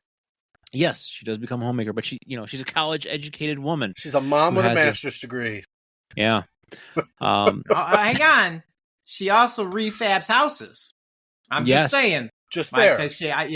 Yeah, but I mean, she does a fine job. She can come work in my house anytime, man. She's going to help my out on the USO. Level is not there. Yeah. Yep. Yeah. Oh yeah. Yeah. She's the. And not to mention the fact that she wears what looks like an early ball cap on a woman. I don't get that. I missed that. I did too. Yeah, it's when you see her like redoing the house that they eventually move into, and of course when we see the Martinis, and she's got like this weird ball cap thing on, but I'll get to that in a minute. So of course they rekindle their relationship and they get married, and they use their honeymoon savings to keep the company solvent during a run on the bank, which of course was the launch of the Great Depression. And under George, the company establishes Bailey Park, a housing development surpassing Potter's overpriced slums. Potter entices George with a high-paying. Oh, sorry, I skipped a little too far. We'll skip that point there. So yes, George has now come up with Bailey Park, obviously named after their family, and it's basically just another stab at Potter and his overpriced slums. And of course, that's when we're introduced to Martini and his family as they move into Bailey Park. So, what did you guys think of this return to George with his brother showing up 4 years later, and we find Mary again, and that's of course where we get this awkwardness. And I'm gonna go ahead and turn it back over to Joey. Joey, we kind of got a little bit of what you thought about the sequence. Why don't you tell us a little bit more about Sam Wainwright and what you thought of the phone conversation between him and George and Mary? Are you going to cut out the stuff I said earlier? No, we'll keep it in. So about all these things, I've seen this movie so many fucking times. I've owned it on VHS. I've owned it on DVD. I owned another version of the DVD. I owned it on Blu-ray. Now I own it on fucking 4K. So I've seen this through television, through colorized VHS, which was the shittiest fucking way to watch it ever. It's like turn the color off in your TV, make it black and white again. But it's hard to like piece all this together, and part of it is the format. We're not watching things out of sequence, but we are watching like an extended montage of his life. We're time jumping a lot, and at this point in his life, he is running the Bailey building alone, and he had an opportunity from Mr. Potter, which is a hilarious scene where he realizes we're up to that part. We didn't get to that part. No, man. Yeah, I kind of stopped a little short. We're stopping just before the sit down. Shit. All right. So we're jumping from when to when again?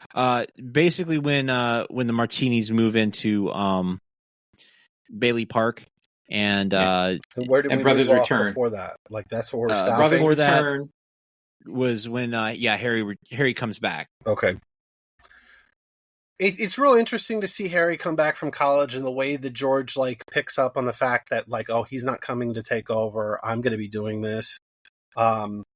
It's kind of difficult. We're finding out that George is creating opportunities for everybody but himself. He's scrimping and saving within the building alone. He's not paying himself out. He's investing in the future of Bedford Falls. And you could probably interpret that as like, well, it'll pay off in the end, but when? When he's an old man, when he's broken down, when he's worked himself to death like his father? It certainly seems that way. And he's put a lot of goodwill out in the community. And he's only seen it back in that Mary is an amazing wife, and it just gets more amazing as the movie goes on. She picked a winner, and he reaped the benefit. It's like, to me, Mary's the real angel in this movie, because Clarence may have saved his life, but Mary fucking saves the day. That's it. She's pretty damn understanding. Yeah. You definitely hit the nail on the head with Mary in this movie. She's like the true hero in this film. She has multiple hero moments, and we've actually touched on one of them, and that's the run on the banks. She sacrifices their honeymoon to pay out these people who've come to get their money, and like they'd rather pay out some of the money that they have tied up in Bailey building alone, which is gone. Uncle Billy gave it all away, and there's still a line of people, and they're now dishing out their honeymoon money to people, and you got the assholes that want everything, and then you got the blessed lady who wants $19.50. She wants to cut $1 in half, and it's Mary who saves the day. And then they do the joke where like hopefully these $2 single dollars we put in the vault back here have some babies, and they end like up rabbits. Their honeymoon is spent in the dilapidated house that they threw fucking rocks at 4 years ago. It's just or more than 4 years ago at that point. It's really not nice. I mean, there's water dripping, and they're two good friends, Bert the cop and Ernie the cab driver, have done what they can to try to make this romantic. And I love the interaction between those two characters. They're really the comic relief we need in this series of unfortunate events that is George Bailey's life. And he keeps overcoming. And he seems to be content with what he has until he isn't. And eventually we do see that other side of George where he gets tempted. And but he comes to his senses, and we're going to talk about a little bit more of that later. Yep. You know, I got to say, Joey, I'm glad you brought up Burton. Hey, Ernie. It's probably Yeah. Bert and Ernie. The puppets are probably the Muppets are probably based upon those characters in that they're a duo, and then they have those names. Other than that, they really don't have any resemblance to those two characters. I want to say there was an interview with Jim Henson, and they were asking him where he got the names, and I want to say he did acknowledge this film. So, but yeah, Bert and Ernie. And how about Bert and Ernie's commentary on the beautiful Vi crossing the street, literally stopping traffic, and a horn that even sounds like "Auga." Yeah. Bert, where are you going? And he goes, I'm gonna head home. Let's see what the wife's doing. Family Man. It's like that is the dirtiest joke in the movie. It's like I'm gonna go home and bang my wife and think about that beautiful woman who just crossed the fucking street. Yeah. So speaking of beautiful women, Andreas, what did you think of this sequence? That was a weird transition, man. Well, he's captivated by Donna Reed and her missing clothing, so I figured I'd at least go back to Matt, I feel like you might be captivated by Andreas. That's all I'm saying. Yeah. I think my greatest comment is getting into his head. It's like I'm the greatest of this town that's here. I think this section is really good. I think you can say this is like kind of like the happy and sad time, but not as bad as his dad passing. It's like, okay, he was hoping that his brother will take over the business, as Joey has talked about. But then George gets the rug out in front of him. He's gonna take another job for from his fiance's dad's, right? And it's like, okay, So and this is where he's kind of he just wished he gets awarded of his hardships, he's helping a lot for the community. It's really great to see they honor. It's kind of weird. He's trying to be a little selfish. I kind of wish he appreciate that the town actually named his family as one of those parks or the area. That's kind of cool. If I did, if I were charged and they gonna put my name on it, I'm like, yes, I'll be very happy, appreciate, no matter what. I think that's the small things matter, not the big things. I think George sometimes thinks a little too big and not appreciating the small moments or thing, which I think that's why I like Mary quite a bit, because she's level-headed. I mean, the fact that she sacrificed her honeymoon to help him was really great and very supportive. I forgot that she did went to college. That's kind of cool, and it shows that she's very smart. And I mean, we'll get into the end, but she helped again and made George rethink stuff, right? And just a question: they move into that house, right? Yeah, as their home, and no, sir, they don't move in; they squat. They squat in the house. All right, they squat in the house. That's where the whole movement starts to today. It starts in It's a Wonderful Life. Mary, there's a rummy hanging out in the closet. Yeah. They didn't have crackheads yet. That's true. You know what? Water's right. Yeah. You know what, Yeah, Mary? Ginny's. There's a Ginny in the closet. Mary, there's a hobo fingering me from behind. This is our wedding night. My God, I thought that was you. Oh my God, Joe. Oh my God. All right. Anyway, pulling it back. And that's how Joey. And that's his finger, Mary. This is disgusting. And that's how Joey ruins Christmas. Well, I mean, anyway, it's Christmas. I can forgive. Anyway, forgiveness, folks. Forgiveness. Remember that. It's Christmas, not a blue Christmas. Thought So it was come on. this drafty old house and it was a hobo. Hey, I've been those molested. leave those hobos alone. Come on, those hobos are nice. At least they, keep themselves to their business than other people. As we Anyway, learned from the movie The Other Guys, hobos need physical love too. And that's true. when they get together Yeah, and they have a soup kitchen in somebody's soup car. kitchen, yeah. And Mike and the Dirty Boys are like the Christmas carols. Never forget. I always get a Christmas card from Mike and the Dirty Boys. I always give it a good smell. Anyway, you know what? You know what's crazy about Mary? She is the Mary J on this story. I know there's something about Mary. You said there's something about I see what you did there. Yeah, she's the Mary of George, and she's the Mary J. Watson for George. She's the Gwen Stacy of George. She's woman of George, and then another Superman thing. I'm sorry, Matt. She's Lois Lane for George. Or Mary, you're naked in a bush. yeah, she's naked in the bush. We love her. All right, Sexy. Andres. There's a joke in there somewhere.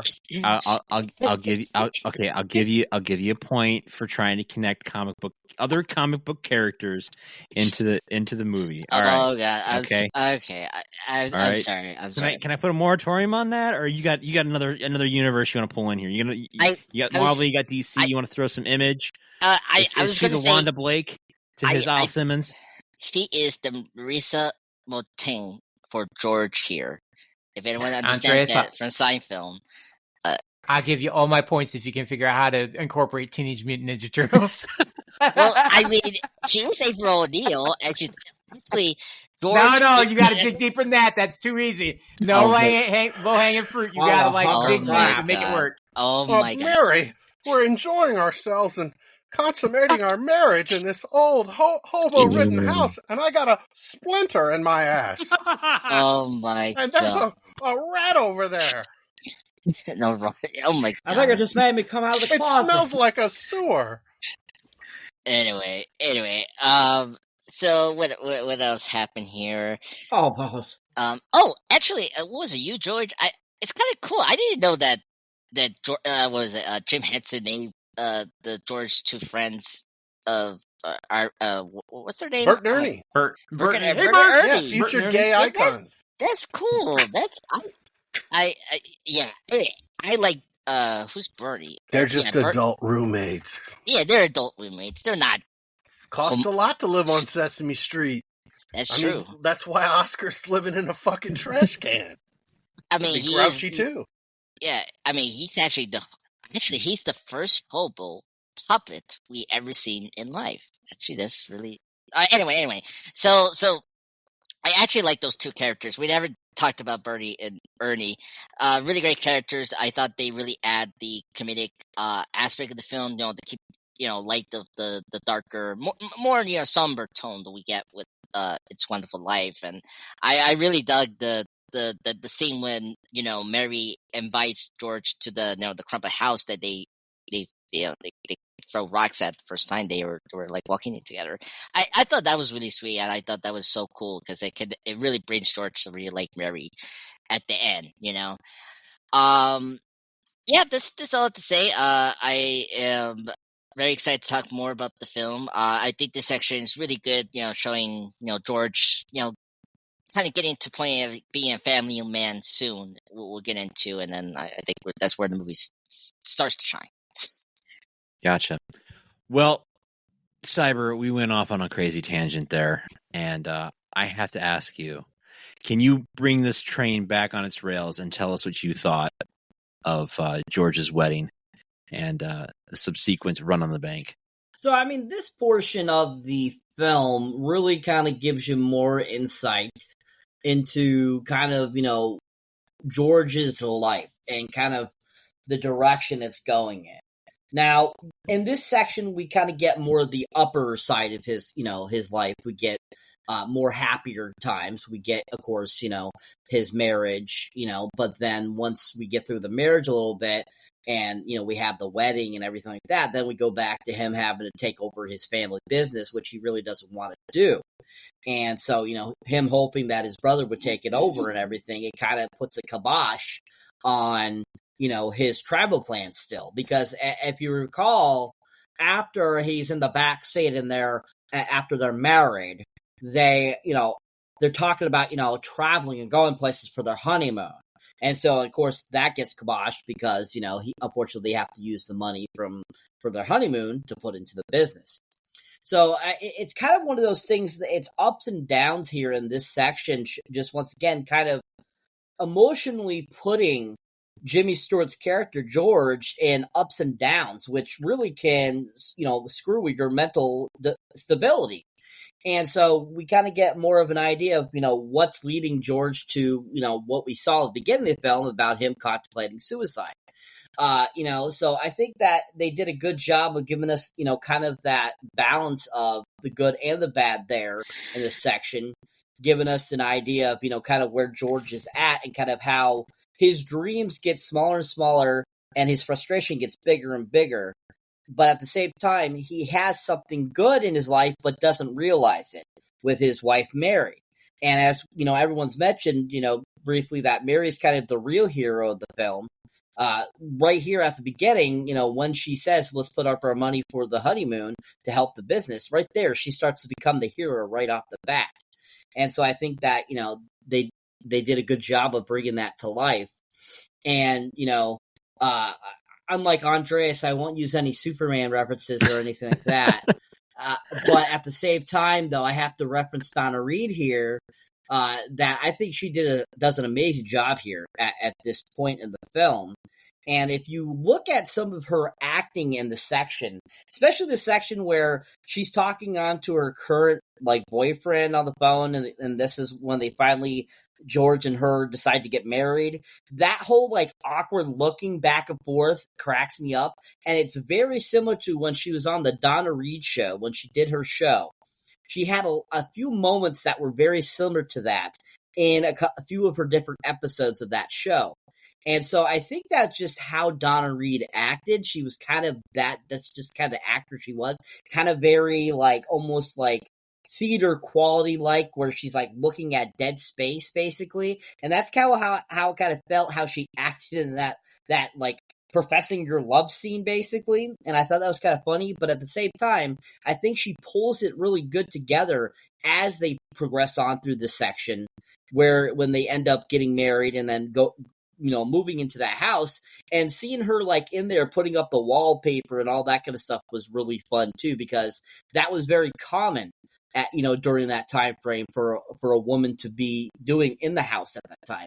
So I appreciate that kind of nostalgic history there with how that was working, and how a lot of women, they did all those types of things, and they were a homemaker. And so it was kind of nice to see that kind of era again, which is I always found fascinating for myself. So I really enjoyed Donna Reed in this section, because she really did bring in that hero vibe to her character, which we'll see even later on in the film. But at this point, it's a really nice beginning intro to her becoming the hero in this film. Awesome. Well, Tim, do you have anything else you want to add to this section? Oh yeah. I mean, this whole section is where you really realize you're on the emotional roller coaster. It's nothing but nonstop ups and downs, or, two steps, one step forward, two steps back for him. Because, I mean, what do we get? His brother's coming back. He's totally excited. He's like, finally, my brother's coming back. I'm going to be able to, pass the torch off to him. He's going to take care of this. And I get to finally go spread my wings a little bit. And what's the first thing he finds out when the brother gets there, after they're kind of, reunited, is he gets to meet his now new wife. And he's excited for his brother. And then she's like, yeah, my father has offered him a job. And you can just see that look oh no. He's like, so tell me about this job. She's like, oh, it's a really good one. It doesn't, pay real well, but they're going to put him in R&D, and he excels at that. And it's going to be a great springboard for him. I mean, he knows. He's like, this is her father's company. No matter what, in the end, he's going to make out in this deal. You know what I mean? He's going to do well for himself. So he can't stand in front of this. So now, he's got to let this happen. And so they all go back to the, back to the Potter homestead, and they're kind of having a little party, for the brother come back. And now, the celebration of the new sister-in-law wife. And, him and his mother are out there, and she's like, well, don't you like her? He's like, yeah, I like her and stuff. But, he wants to be happy for the brother, but he's still having a hard time because he knows what it means for his life. And so she's like, Mary's back in town. He's like, yeah, what of it? And she's like, well, she came back, and he's, she's kind of asking about it. She's like, how do you know? And she's like, well, her mother knows and stuff. He's like, oh, no, she's with such and such in New York. And she's like, well, she's here now, and he's not, and he gets that famous old line, oh, I guess all's fair in love and war. And so he's kind of rolling it over. And, the first thing we see, and this is one of my two favorite scenes in this film. Frank Caprio was really good. The things he did in this film, it was capture a lot of first take moments that really paid off. And he used a lot of happy accidents. So at one point we see, Uncle Billy coming out, and dude, that guy's lit. He's just completely lit. He's like, just take me to where I need to go and send me on my way. And they kind of twist around and give him a shove. Yeah. Where's my hat? He takes it off and hands it to him, which is a good one. Yeah, and I enjoy that too. He's like, which one? The middle one, so that, there's great, audio gags going in there. But what makes this so spectacular is that you see him, start to walk away. He goes off camera, and then you hear all this crashing. And the funny part is not planned at all. Like there was basically a crew member dropped a bunch of props off camera, and without missing the beat, the actor who plays Uncle Bill is like, oh, I'm all right. All right, so everything's good. It's all good and everything. And everybody's kind of cracking up about it and stuff.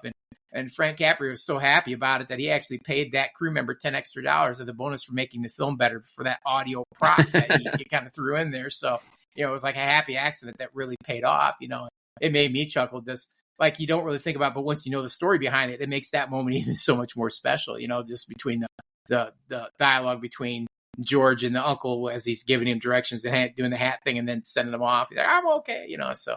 And then where does he end up? He wanders around town, and he ends up at Mary's. He's mad and stuff, but he kind of wants to see her. And we can all do this, but yeah, we all knew that this was kind of going to be where he's at.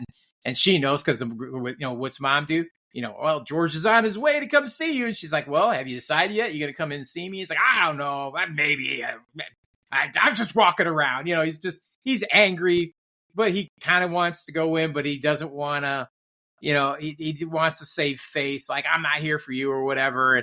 And this is where he finally comes in, kicks the fence open, and then he just acts kind of like a jerk the whole time, and you could tell this. I mean, she's totally enamored. He's just not getting it. Like she's excited to see him. She opens the door. She's waiting. He comes in. She's stitched that whole George lassos the moon for me thing. It's like, dude, there's flares, fireworks going off here. Like, what do you need? Like, you need a runway? What's going on? Like, this woman's into you, and he can't help but just sulk in his just misery over his situation instead of seeing like, yeah, this really sucks, but look, I got, there is a bit of a silver lining here.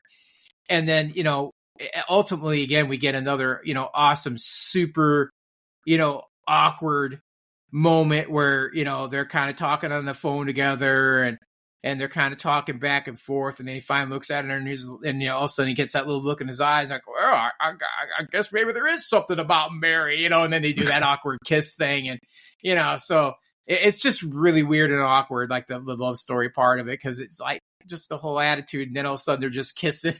But I do love, again, we're back to the visual of the mother-in-law being completely mad because she wants the daughter to, go off with this guy in New York. And now she's with this Bailey guy that's going to go nowhere. She's completely not happy about this. And the next thing we see is them at the wedding, and they're coming out, which I love because, you got George's mother is all happy and she's just giddy. And the mother-in-law looks miserable. I mean, just absolutely miserable that this has transpired. So, very good. And they get in the car and they're like, we're going to go do this or we're going to go there. We're going to shoot the moon. We're going to get this, they're going to do all that. And then he sees the run on the savings and loan, and he's like, well, hang on. And she's like, don't get out of the car because she knows like this dude's just cursed. He's like, I got to get out of the car. Something's going on, so he's running up there and, and he realizes what's happening because Potter in his ultimate, emperor evil ways, he's taken advantage of yet another situation by buying the local bank in the town.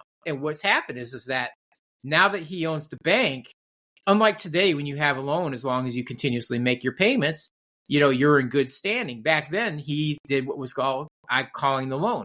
The savings and loan has a loan from the bank in order to pay for their property.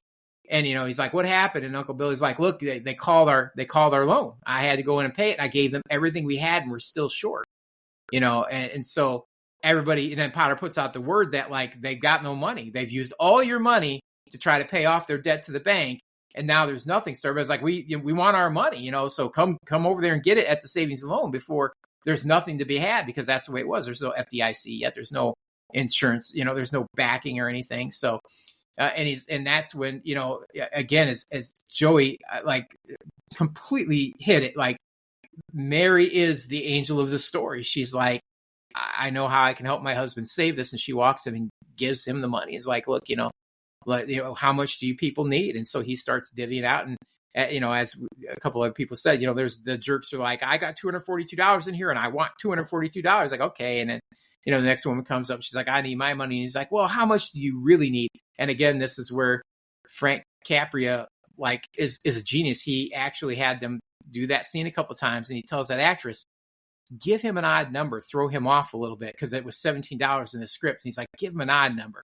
So she's like, $17.50. And James Stewart's kind of thrown off for a second. And then he reaches over and he kisses her. Completely, just an impromptu thing, but it made the scene. He's like so happy, and they just keep going. And what do, they pay off little by little, convince people just to take what they need to get by.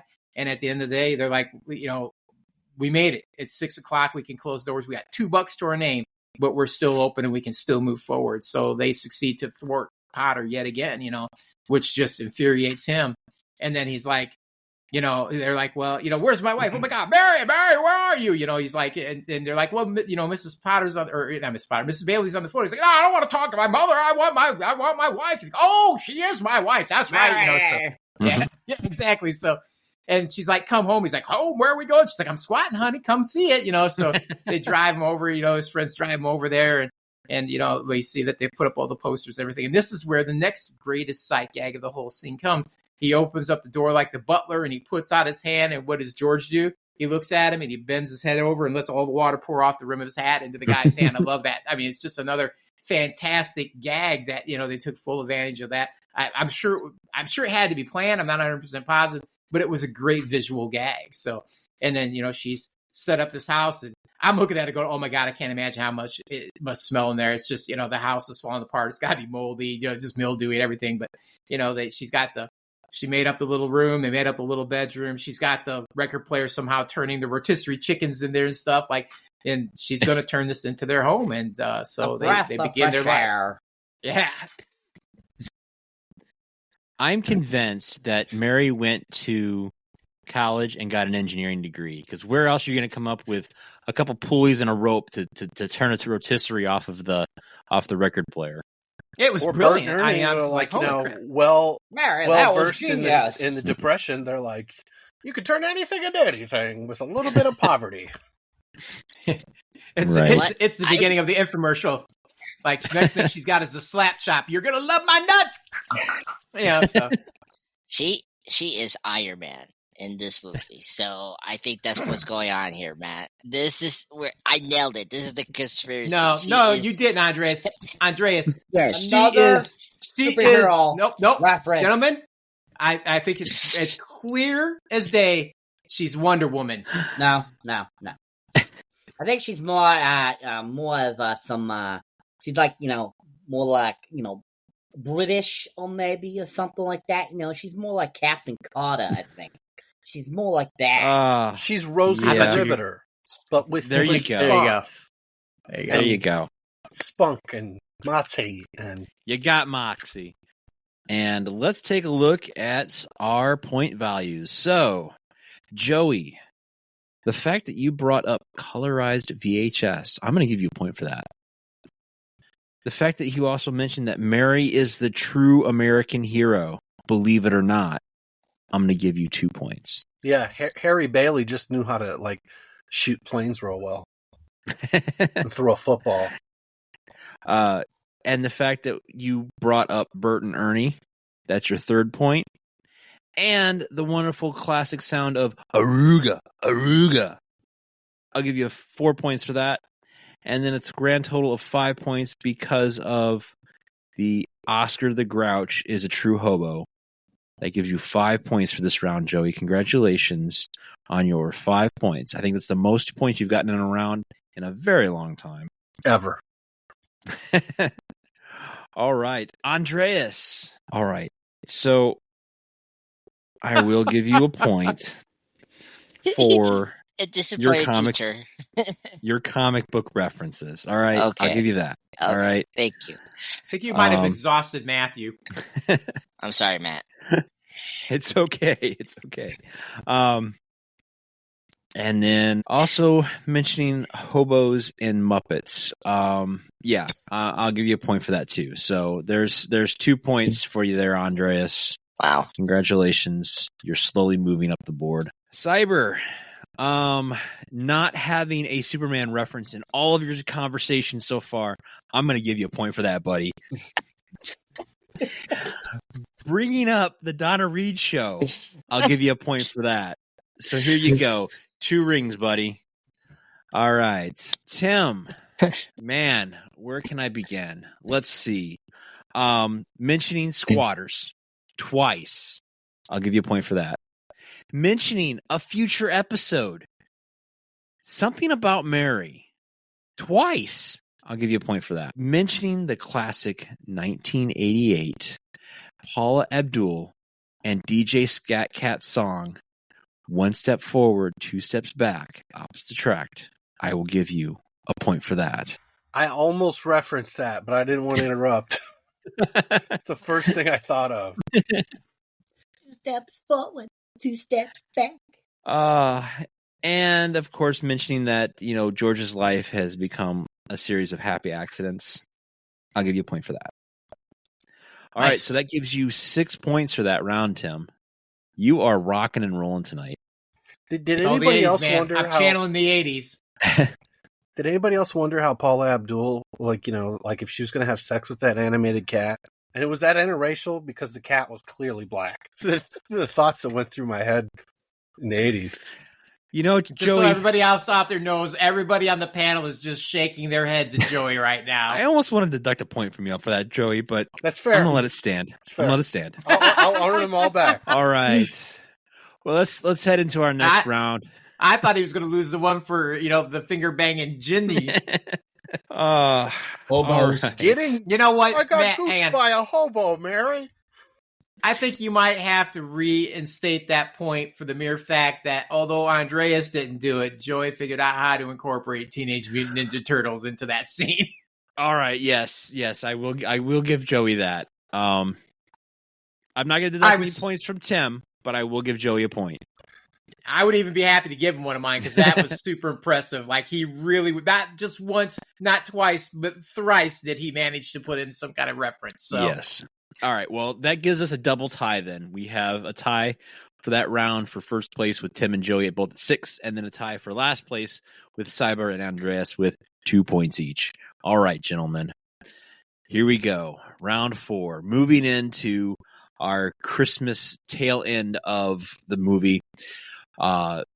So Potter is told about, of course, Bailey Park, and then that's when Potter finally decides that he's going to find the only way to get rid of somebody who's an enemy, and it's to buy him out. So Potter entices George with a high-paying job, but George rebuffs him when he realizes that Potter's true intention is to close the building and loan. So he walks out of there, taking Mr. Potter's cigar. We, of course, then get a little segue between the angels again, and we find out that we're now moving into Christmas Eve, the night that this whole movie centers around, and the town prepares for a hero's welcome for Harry, a Navy fighter pilot awarded the Medal of Honor for preventing a kamikaze attack on a troop ship in World War II. Billy, at that time, goes to Potter's bank to deposit $8,000 of the building loan's money, the equivalent of $135,394 in 2024.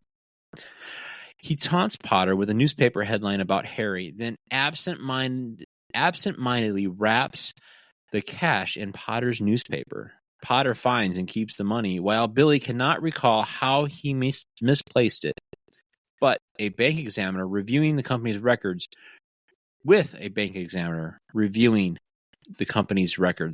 George fruitlessly retraces Billy's steps. Frustrated and angered by Billy's blunder, which may lead to the scandal in jail, George resents the sacrifices he has made and the family.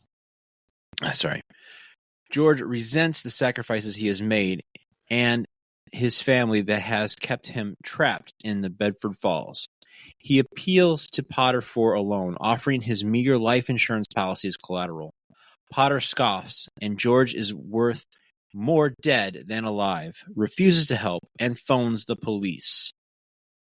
Okay, so here we go. This is what the entire movie has been leading up to, is George basically having this mistake fall upon him, and he's at his wit's end, and of course Potter does point out the whole, he's worth more dead than alive. So my first question then to you, Tim, is what do you think of George's fall from grace in this short sequence? I mean, this is an interesting dynamic through this entire scene. I mean, we kind of start off with, Potter realizing, like, I can't beat this guy, and if I can't beat him, then I'm going to put him on the payroll. And he sits George down. And first, he kind of like sets the stage, like, let me tell you what your life's like right now. And he's like, what are you doing? You sat here, you've thwarted me at every turn, which is not an easy thing to do. I'm not a man that's easily thwarted, and you managed to do it over and over again. And I as much as I despise you, I admire that. And so I want to put that to work for me, and then he's like, let's look at what you've been doing. You've been doing all this, and you've been sacrificing, and basically giving away as much as you have coming in. What are you're probably making like what, $40 a week. He's like 45, it's like, okay, which, is I mean, the guy's making about what, $2,300 a year. I mean, which I guess today would be around 46,000, with inflation. So, and he looks at him, he's like, let me offer you, what was it? Did he offer him? Was it $40,000 a year? No, it was more than that. Even $20,000 a year.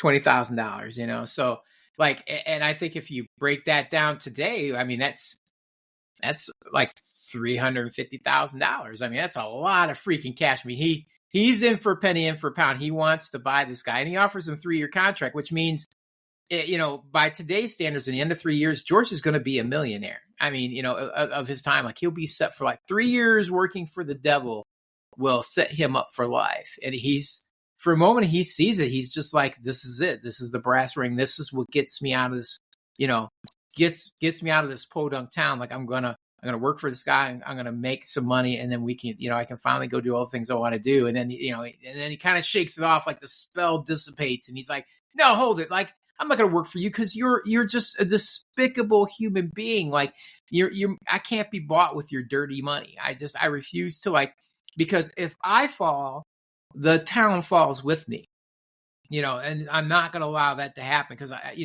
me and my family have been the one thing that stood between you and complete domination of this entire town. And if I give this up to you, bad things will befall everybody, and it will be my fault. And, this is blood money is what this is going to be. So he finally, like, he's like, he has like a very Nero moment. He goes, right now I'm going to turn to you, and I'm going to give you the finger. And then I'm going to walk out this door, instead of calling, like, I'm going to walk out the door. So, it's just, and of course Potter doesn't take well to that. And then, so he moves on past that point, and, it just keeps taking turns for the worse, because, then it comes later on, he finds out his brother, gets a Congressional Medal of Honor because he has a heroic moment into war. And, and he's very proud of him. And so is Uncle Billy. And, Uncle Billy sees Potter. What's he going to do? He's going to rub it in his face in the bank. Like, look at this. You just can't keep Bailey down. Ha ha, blah, blah, blah. And, Uncle Billy being Uncle Billy, not paying attention. What's he do? He leaves that $8,000 he's supposed to deposit into the bank in the paper that he hands back to Potter. And that's a lot of freaking cash. I think, did you say how much that was when you were talking about it? Because it's about 135,000 and change in today's standards. big chunk of change.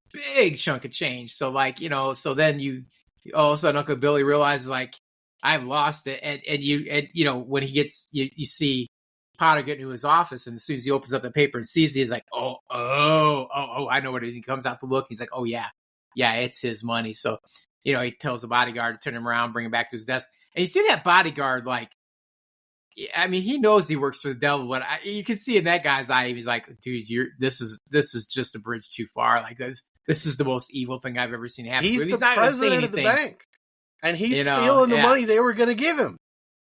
Yeah, basically. So he's going to let it ride because he knows it's in his best interest. But even he's appalled by the depths that this man will go to try to wreck this, to wreck the Bailey. So, and then we see them go back and they're ripping apart the bank alone looking for this money. And while this is happening, who shows up? But the bank, the bank is not the bank commissioner, but the basically representative for the government, the bank auditor, I guess it is, And so do you think the bank auditor got sent there by Mr. Potter?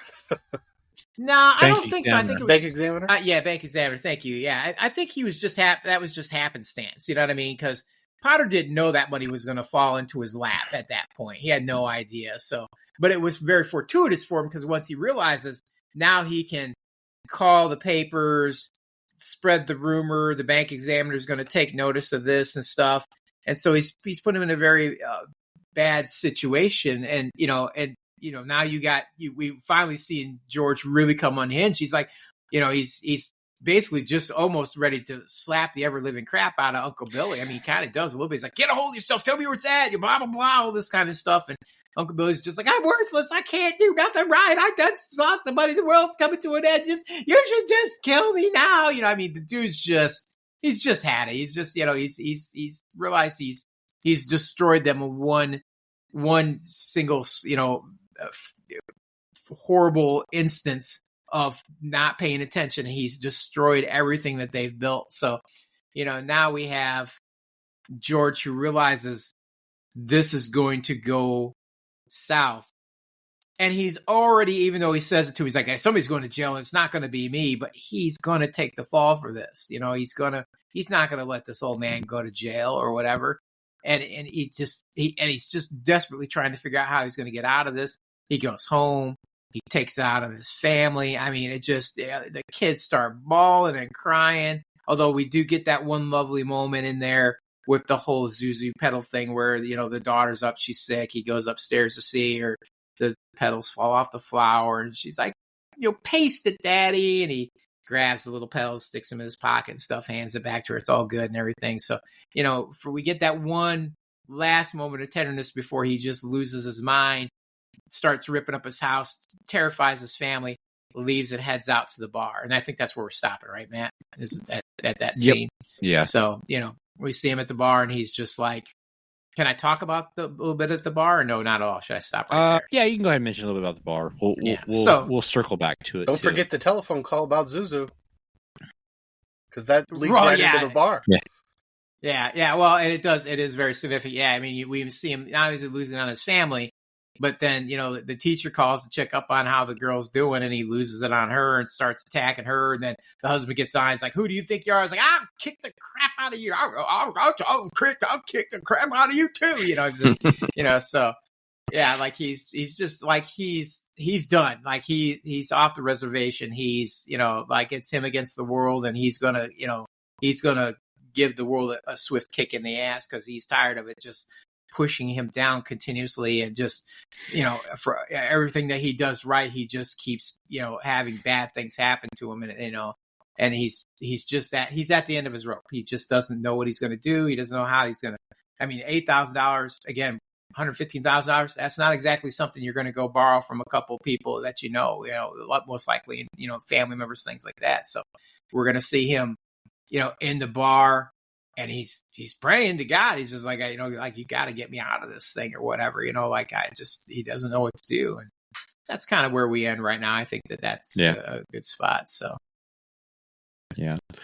All right. Well, Joey, how about you? What did you think of George's sudden change, his demeanor and downfall? Well, he went from shaking hands with the devil to begging the same guy to help him out, who in turn calls the police and the press on him. It's really a moment that Potter's been waiting for, and now he has the opportunity to create it just by holding on to some cash that he was going to get anyways. But it's like, hey, but the president of the bank shouldn't be stealing from customers who accidentally misplace the money. But is that what Uncle Billy gets for talking shit and rubbing the accomplishment of a Potter and of a Bailey into Potter's face, saying, "Hey, look at what Harry Bailey did." It's really he's a scoundrel. He's really not a nice guy at all. And to see George this nice guy become unhinged, to yell at his kids, and his wife almost tells him get the hell out of the house. She just stops short of it, but she also doesn't know exactly why he's upset just yet. It just it's not a nice thing to see. And poor Uncle Billy, the only thing he has to console him is a squirrel, which crawls on him, and like it actually. I don't know if he worked with that squirrel or it's a therapy squirrel, but it like hit its cue. It's like I'm gonna console him now, and then if I can interrupt real quick, did anyone else get some Shawshank Redemption vibes from Uncle Billy? What was the name of his pet crow? Yeah, so he's got a crow in there as well. I think they call it Rusty, don't they? I think it's Rusty or something they refer to him as. If only it were Jake. Yeah. I mean, let's face it. He's a single old man. I mean, that's his world. He's never married or anything like that. Uncle Billy's not the smartest guy, but he's surrounded by animals. Because if you look in that, he's got a squirrel, he's got a bird. I think I've seen a dog. I think there's at least 5 or 6 animals in there. So those are his constant companions. That's who he lives with. Is these animals. Raven's name was Jimmy. Oh, Jimmy. Well, Jimmy in the movie or Jimmy in real life? The crow was named Jimmy in the movie and in real life. Okay. They probably would fuck up the crow if they try to call it another name, and it wouldn't maybe know to behave. It's like doesn't think crows are smart. They're going to know their name. Sorry, instinct. As an inside joke there. But I gotta say that it's he hasn't even started drinking yet, and he's already hit a real low point. Begging to your enemies, yelling at your wife, saying, why did we have to have all these kids? I mean, that's something he says. Yeah. And I don't think any of his kids were in earshot because the daughter's still playing the piano at that point, but that's because he mentions it too far. I say he mentions it in the kitchen, and of course he's got the youngest kid trailing behind him. So, but that kid was also putting tinsel in his dad's head while he's having a psychotic break. So I don't think that kid's going to pick up on any of it. True. So his brain's still developing, and there's probably a lot of lead paint in that house, and it's sweet, and that's why kids ate paint chips. True. Any other last minute thoughts, Joey, before I move on to another panelist? Okay. Well, before I do, there are 2 free questions out there for free points for anyone who's interested. And the first question is, so we're now in the era of World War II. Can you name the actor on this film who is actually a recognized war hero who served in the Army Air Corps and flew several combat bombing missions over Europe? James Stewart? Because I know he... Yes, Andres, congratulations. It was Jimmy Stewart. He was a war hero from World War II. I dropped the bomb on Hiroshima. Oh, God. Fat boy. All right. Those Japs, I'm sure, were crazy. And the next free point is, can you name the 1988 all-female indie rock band from Minneapolis, Minnesota that has a tie to... Zuzu Pedals! All right, Tim, with Zuzu's Pedals. I got a follow-up trivia for that. Also, well, hang on, before we go there. Also, Matt, it was a local band in our area back in the day, back in the early 90s. We had a band called Zuzu's Pedals that was a local fame here for a while. Ah, I did not know that. Yeah. What movie? All right, Matt. I'm sorry, Joey. Go ahead. Starring a guy who talks like Nick the bartender, but is actually Jewish in real life. What comedian starring movie has a character that they're searching for named Zuzu Pedals? That's a cyber question. The for sure. Adventures of Ford Fairlane. Oh, hickory dickory dock. Wasn't that Andrew Dice Clay? The Dice Man. Yes. Hey. The guy who plays an Italian stereotype who's very much Jewish. Say K Dirt for pay dirt. I think wasn't that what he used to say? Yeah, because you're going to win the $1 million or something. Got to answer the phone. Say K Dirt for pay dirt. Say pay. All right. Hit pay dirt with K Dirt. That's what they said. Yeah. Who was the DJ who's passed away? Who was also Jewish comedian? O. Henry, Affleck. Oh, Steve. Gilbert Gottfried. That's right. Yes. Yeah, he dies a horrible death in that movie. Thank you for joining me on Apple Mate.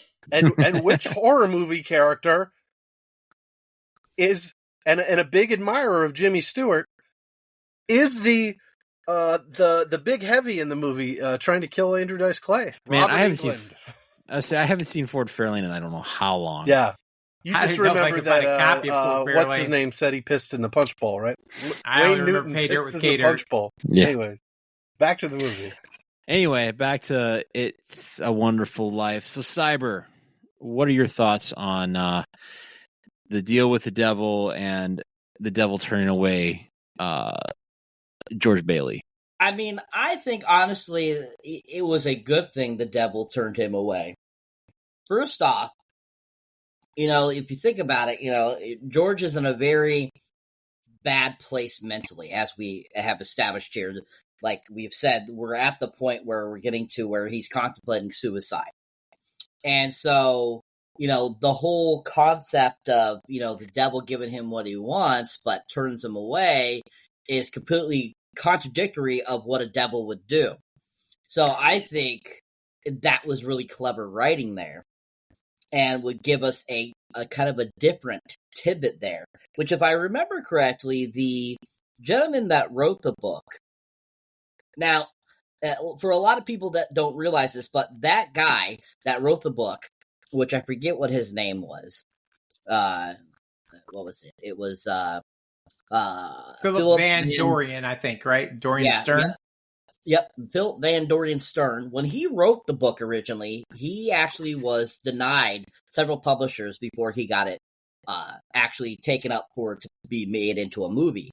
And he actually turned it into a pamphlet, almost like, a pamphlet like a church would give out, or like, they would give out for singing choir, something like that. And that's actually how this got to a producer, or a talent agent, I should say, that got it to the studio to buy the rights. Didn't he kind of send it out as a Christmas card to his friends or something? Was that the story? That's how, yeah. And one of his friends or family, they actually ended up, they're the one that got it to the talent agent that got it to RKO. But anyways, when he was writing this, as we have established, he was shaving at the time. He also, I remember reading one time that he wanted to write the book in a different essence that would show a different sign of the devil, basically, because he was actually a very religious person. He was very much into Christianity and stuff like that, and he actually wanted to provide a kind of a thought process of, what if Christianity was able to defeat the devil, basically. And that's the kind of the thought process he has as he was thinking of this concept. And so when it was turned into the actual film, that was actually another thing that Frank Capra said that he wanted to keep from the actual original book. And so he actually put that in there. I forget it was some documentary I saw. It was one of those, if you remember in the 80s and 70s, there was the thing, a show called That's Entertainment, and Gene Kelly was the kind of the host of it. Well, in one of those, they actually were talking about this film, and that's where that story came from. So I thought that was kind of an interesting little tidbit there for you guys. But anyways, so I think that this is a very clever sequence here, giving us the opportunity for the angel to be able to try to help save George, and also at the same time get his wings. And so, we get some really great kind of like thought process here as we're going through this section too, as well, that I find very interesting. And I remember thinking as I'm watching this section, after the, Potter calls the cops on George, and just kind of George's thought process of fleeing, I'm like, ooh, yeah, that's that would make me want to flee too. Thinking that I just got implicated in something that, I had nothing to do with. And, the whole thought process too, as well, kind of going through this for me, was, like I felt frustrated like George did. And I got a lot of the same emotions. I was feeling like those emotions from George himself, because I thought that Jimmy did such a great job of conveying those so well throughout this section of the film, giving us kind of that ups and downs as we've been talking about. And I think that was really portrayed really well through the screen, and you could actually feel it. And I think that Jimmy did a great job with that. Kind of talking about the life insurance policy, saying that he's worth more dead than alive, kind of makes me think of like all those classic, insurance commercials, like from Allstate and Progressive and all that kind of stuff. It just kind of, and it almost mainly makes me think of the Allstate commercial from, I think it was like 87 or 88. And it's like, they're dead or something like that. And it was like, it cracked me up because it was like the most stupidest commercial, but at the same time, I'm like, I bet that got a lot of people want to get that insurance. And that line in the movie, when we find out that George is worth more dead than alive, it just made me think of that commercial. I think it's funny as hell.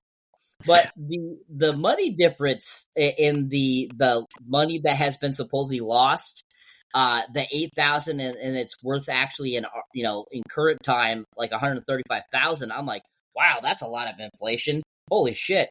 It's like kind of, watching it's like how Titanic, if you think about Titanic and how, when it was made in 97 and it made $1 million in 97, is now more like 5 million.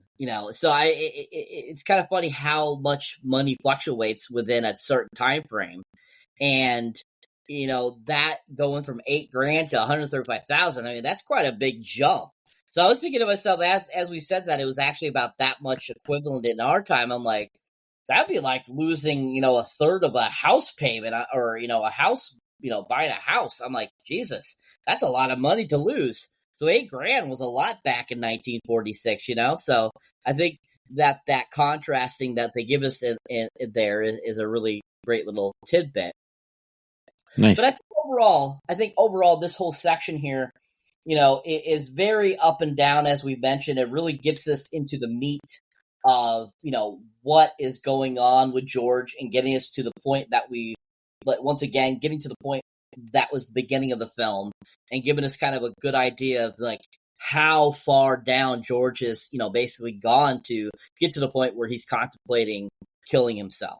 So I think they did a really good job here. And even though, this film is very dramatic, it has a lot of dark elements, there's still so many great light elements, I feel, throughout the whole entire film. And even in this section, we still have some great ups and downs that makes it very entertaining.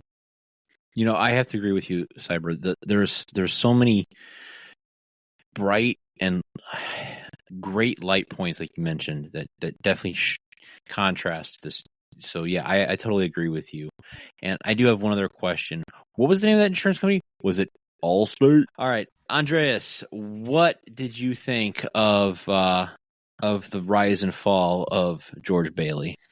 It was well done. I think it was executed right. I mean, I was in the same shoes as George. I was frustrated with Bill, or Uncle Bill, for his clumsiness. I mean, first off, he should have been careful. Wait, to put his envelope next to the newspaper was ridiculous. I was like, oh my god, really? You gave Mr. Potter here, Mr. Blofeld, his, his evil plan to take on, George here, or, Secret Agent, 006, it's really sad, and when I saw the film, I was like, why he has so many pets? And I was like, yeah, he is definitely a loner. I mean, I trust the animal over Bill. No offense, Uncle Bill. Like the squirrel, I can trust more. And even Well, I mean, let's face it. He can't be the crazy cat lady. So you have to have a plethora of animals if you're single old white man. Yeah, I mean that's true. Oh god, even his crow buddy is doing work. Like we see him in the office. He's actually there 24 hours. So he's there locked down doing whatever transaction he's trying to do. So I mean, the crow is even doing more job than he's doing. So yeah, then when he goes to his house, it's really sad he takes it on his family. Does he realize like that's the first thing with George as well. Like I get you're frustrated with Bill, but like it's not like like then you're frustrated with George as well here because he's attacking his family, and it's like his family, like you have accomplished the biggest thing, and you're a family man. You got a good house, you got a good decent life, and it's just crazy that he just attacked his family like that, and it was very rude. And then of course he's being rude to the teacher that was teaching the daughter with the lessons, and it was going downhill after that, and of course he goes to the bar and it gets hit, by the guy, ironically the guy that he assaulted his wife, in the phone, and I was like, good payback. Teacher's husband, yeah. Teacher's husband, yeah. Pops him in the mouth. Yeah, puts him in the mouth. It's like, you deserve that, George. No offense. That was Draws there, if anyone knows your James Bond references.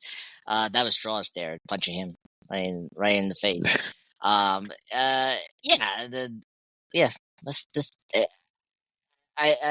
This is, I think, the good, Christmas Carol. Like, one of these actually, before we get into it, like, one of these I like about watching this movie, like, it's a cool ritual concept mixing with a very tired premise we all know, and that's the Christmas Carol. And I kind of like the flip-flop rule of, instead of we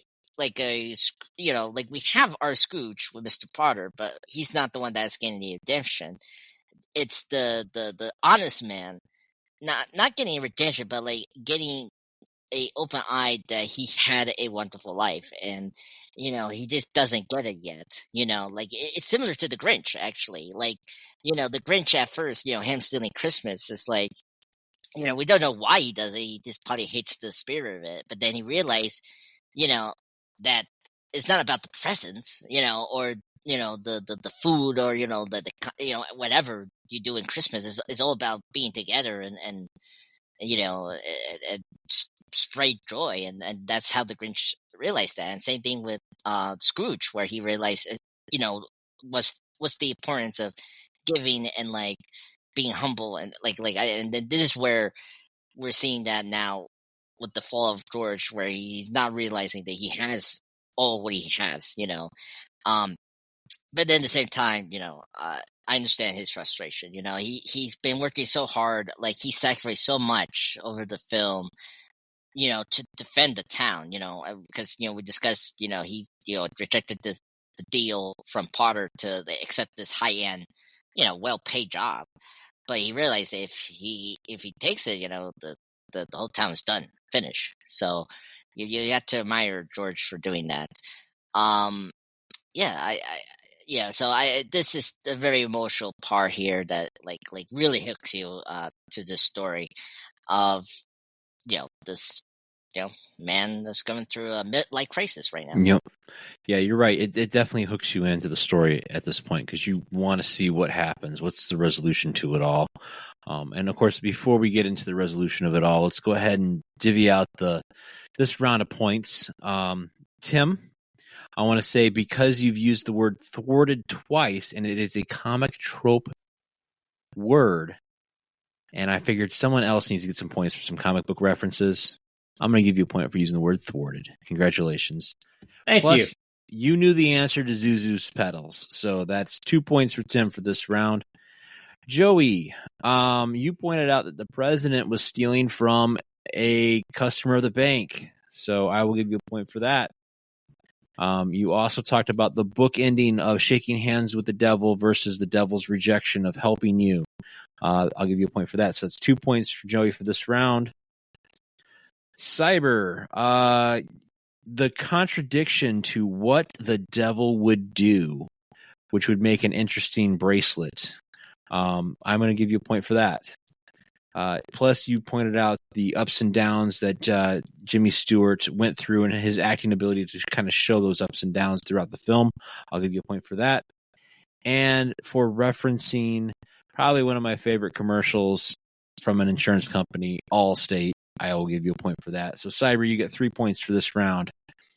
Now, Andres, I see what you're doing here. You're really trying to play on my comic book side. You're now going over to my James Bond side. What are you doing, man? I mean, are you trying to get extra points? Here's what we got. Sorry. I tried to stop doing comic book stuff, and like I went for the spy stuff. I mean, it was popular. All right, in the 40s. You know, you are the pop culture guy, so I'll give that to you. All right, so for mentioning Blofeld, I'll give you a point. For tying A Christmas Carol into the movie, I'll give you a point for that. And for pointing out the redemption of George Bailey versus the redemption of Scrooge, very nice counterpoint, so I'll give you a point for that. So that's 3 points for you there, Andreas. Congratulations. So that brings us to 2 points for Tim, 2 points for Joey, 3 points for Cyber, and 3 points for Andreas. Again, another double tie. So here we go. We're going to go ahead and it is getting pretty late. I noticed some of our panelists are getting a little tired. So we'll go ahead and try to wrap up this entire movie. And I'm going to combine these two next paragraphs, and then we'll give like some final thoughts on the whole process. I realize it's a lot to take in, but it's getting a little late, and we should probably get close to wrapping this up. All right. So as we know, George has left Potter's office and he goes to Martini's bar. He gets drunk. We get a wonderful introduction to our favorite bartender, Nick. And of course, that's about the point when George starts contemplating suicide, and he goes to a nearby bridge after running his car into a tree. But before George can jump, Clarence dives into the freezing river and George rescues him. When George wishes he had never been born, Clarence shows George a timeline in which he never existed. Bedford Falls is now Pottersville, an unsavory town occupied by sleazy entertainment venues and callous people. Mr. Gauger was jailed for manslaughter because George was not there to stop him from poisoning the customers. George's mother does not know who he is. Uncle Billy is institutionalized after the building and loan failed. Bailey Park is a cemetery where George discovers Harry's grave. Okay, so I do have one point of interest here. This whole scene where George discovers Harry's grave felt very much like Marty McFly finding George McFly's grave in the alternate reality of Hill Valley. Yeah. Yes. Yeah. I was thinking that the same when that happened. I was like, oh my God, this is Back to the Future too. I think it took some inspiration from Pottersville, and you got, Biff's Mega Casino and everything. Yes. True. And of course, without George, Harry had drowned as a child, and without Harry to save them, the troops aboard the transport ship were killed. George finds that Mary is an old maid. Okay? She's what, 25, 30. And a librarian. Oh no, she's a librarian. Darn. When he grabs her and claims to be her husband, she screams and runs away. Yeah, she George almost grabbed then- her rape whistle. Yeah. George then flees back to the bridge and begs for his life back. His wish granted, he rushes home and awaits his arrest. Meanwhile, Mary and Billy have rallied the townspeople who donate more than enough money to replace the missing money. Harry arrives and toasts George as the richest man in town. Among the donations, George finds a copy of The Adventures of Tom Sawyer, a gift from Clarence inscribed, "Remember, no man is a failure no man is a failure who has friends. Thanks for the wings." When a bell on the Christmas tree rings, George's youngest daughter, Zuzu, explains, "Every time a bell rings, an angel gets his wings." Well, that's right. That's right. While the people are all singing our good friend's favorite song, Old Lang Syne. All right, guys. Yeah, it's a lot to take in, but I would love to hear what you thought about alternate reality as well as the end sequence to this wonderful film. And I'm going to start with you first, Joey, since this is your favorite film. What'd you think of Frank Capra's alternate universe and the end of our film? This is literally an episode of The Twilight Zone. It's even about it's 25 minutes. So we have gone through like an hour and 39 minutes of learning all about George Bailey's life. We've completely forgotten about the angels, and all of a sudden we're on the bridge, and boom, there's Clarence, smiling like. Playing it very dim-witted, and he becomes the comic relief amidst this Christmas Eve tragedy that almost was. And we're playing with some fish out of water because Clarence died in his bedclothes, and he's still dressed that way, and he's doesn't know any of the modern drinks at the bar. He's saying a lot of things that are extremely questionable. George half believes him because his lip's not bleeding anymore. His car disappeared, and magically a tree mended itself. But Nick and don't forget, he can hear out of his left ear. Yeah, and restoring his hearing probably was the icing on the cake there. But it could have all been an elaborate prank had he not regained his hearing in his trick ear.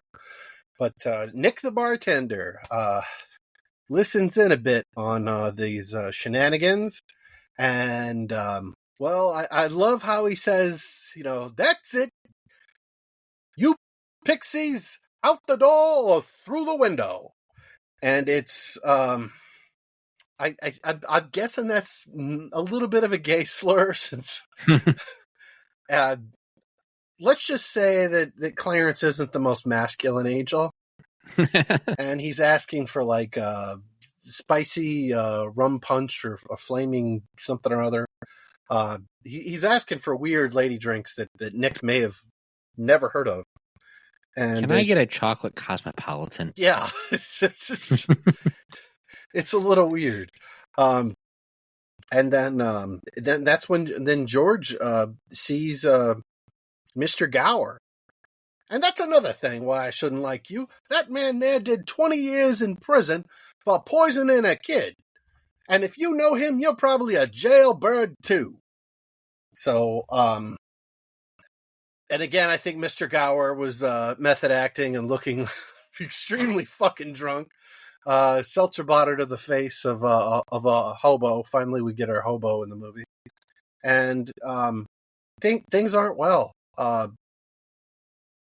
Not only does his own mother not recognize him, and she's running a boarding house so she can pay her bills, but he finds out Uncle Billy's in the loony bin since he lost the family business. So things aren't going well for anybody, and most of all, of course, is his brother, and then all of the people his brother saved. So they don't even play on the fact that his children don't exist. That didn't get brought up. That does get brought up in another movie called The Family Man, which has a lot of that whole movie takes place in an alternate timeline where Nicolas Cage actually married the love of his life, and he has a family that he doesn't remember raising these kids, and he grows to love them. And then when he gets brought back to his reality, where he was a kind of a Mr. Potter character who was single and everything, all those wonderful children that he grew to love don't exist in his reality. So that if you want to watch the reverse of this movie, watch The Family Man starring Nicolas Cage. Thankfully does not try to do a Jimmy Stewart impersonation throughout the film. But I gotta say that my favorite part it has got to be when Jimmy Stewart realizes he really is in an alternate reality and breaks the fourth wall and looks into the eyes of the audience, and that's my favorite moment. And when he gets back to the bridge and is now praying, I want to live again. I want to live again. And it starts snowing as it was when he was originally standing on the bridge. Bert has gone from chasing him down the street. And by the way, the cops just shoot at people. Like when you try to get away, they're like, let's just open fire on that unarmed man who was bothering the librarian.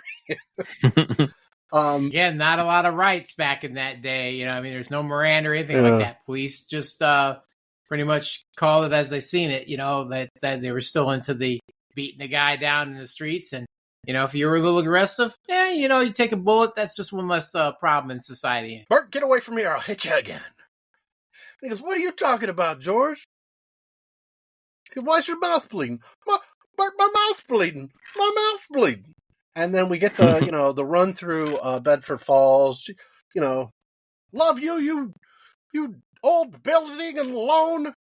And he's extremely happy, although he's still facing prison at this point. And we're brought to my next favorite part of the movie, and as I've several, where he tells Mr. Potter, Merry Christmas, Mr. Potter! Banging on the window, and he goes, oh, Merry Christmas to you, too, in jail. Go on home, they're waiting for you. And it's just, he's such a miserable old fucking bastard. And sure enough, the bank examiner, local police, and because he made the phone calls, the newspaper's ready there to take a picture of George Bailey getting arrested in his own home. But who saves the day? His wife. It's all the townspeople. Yeah, his wife spread the word. She got on the horn. She told Mr. Gower. Mr. Gower sent a telegram to Sam Wainwright. Every person, it seems like his house is so full. He's got Martini there. He's got other people that were probably in the background of other scenes that he's loaned money to. The high school principal shows up. Everybody is giving him money. And it's the first GoFundMe invented by It's a Wonderful Life. And he's, as his brother Harry says, he's now the richest man in town. And it's got a double meaning because he's rich with friends who care enough to make a sacrifice for him to save his bank. And all because Mr. Potter stole $135,000. I mean, $8,000 from Uncle Billy. So we get the happy ending, but it's worth noting that he was happy just to be alive again, even though he's in the same circumstances. He doesn't even know that his fortune's turned around.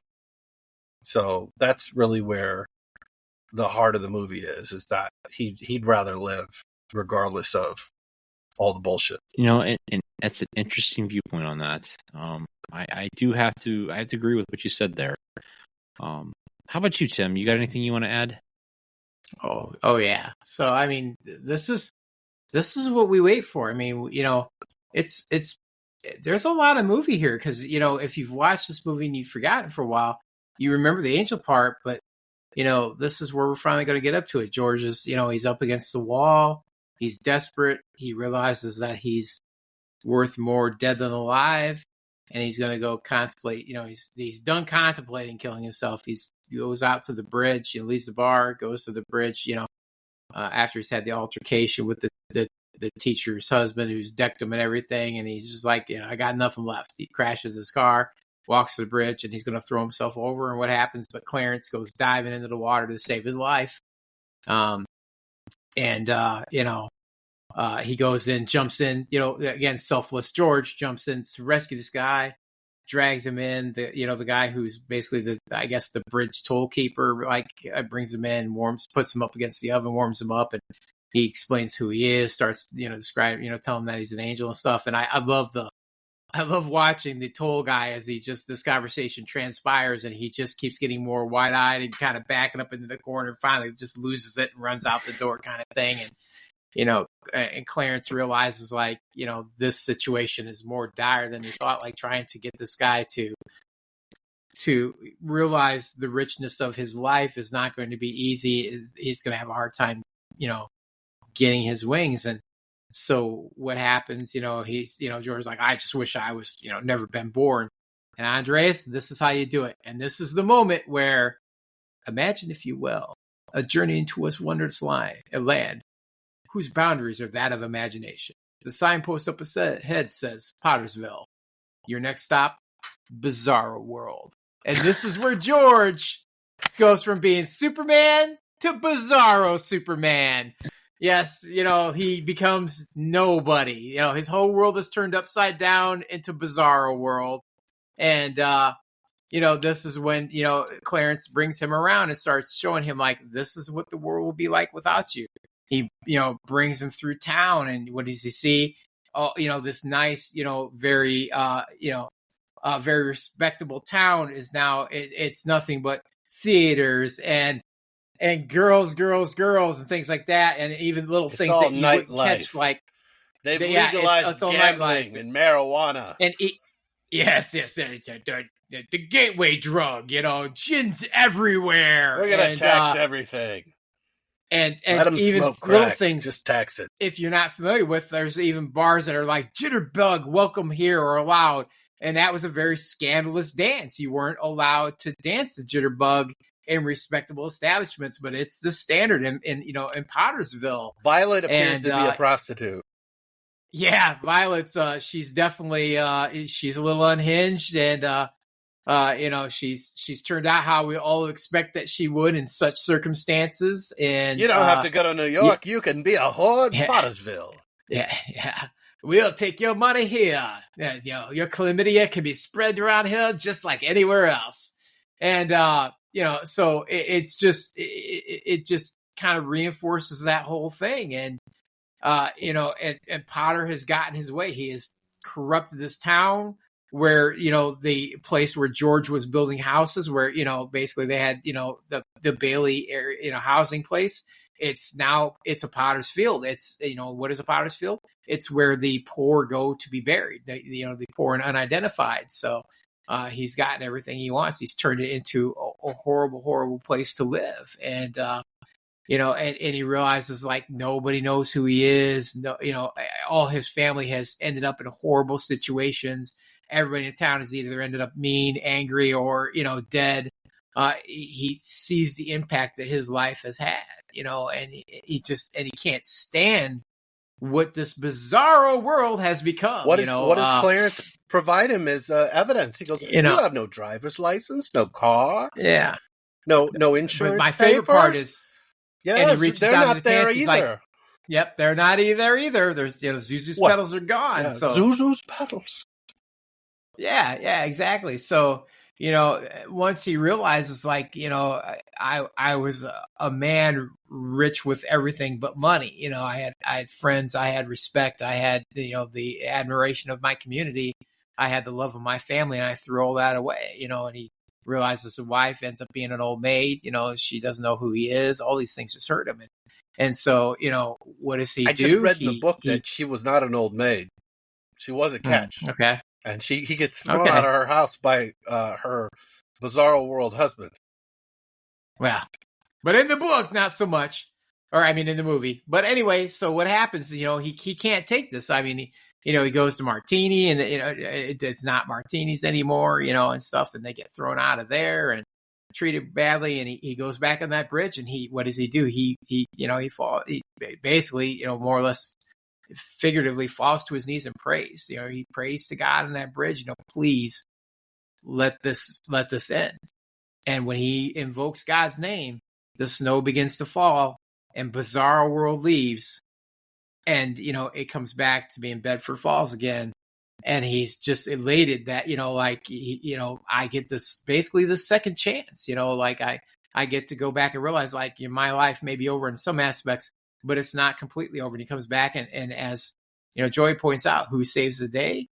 It's his wife. She calls in basically all the goodwill markers that he's done over the years. Like, George is in trouble. He needs you people that he's helped over the years.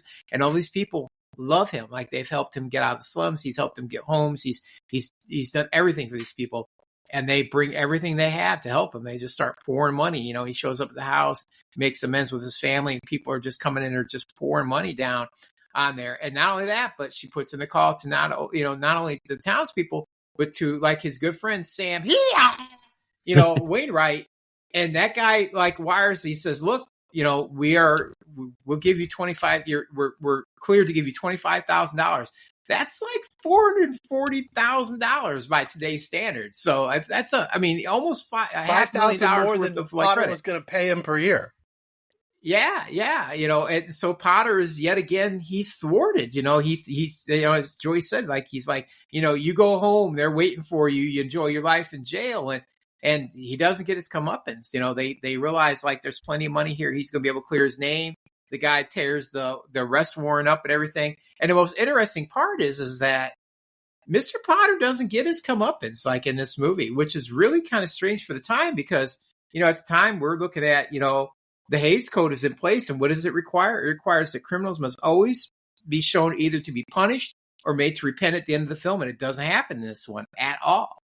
So we can only, surmise that, Potter's going to come to a bad end. He's most likely going to be arrested for his crimes, for embezzlement or money laundering or whatever. He's, but we never 100% really know. And it's really, again, for the time of this film, very odd that this does not happen.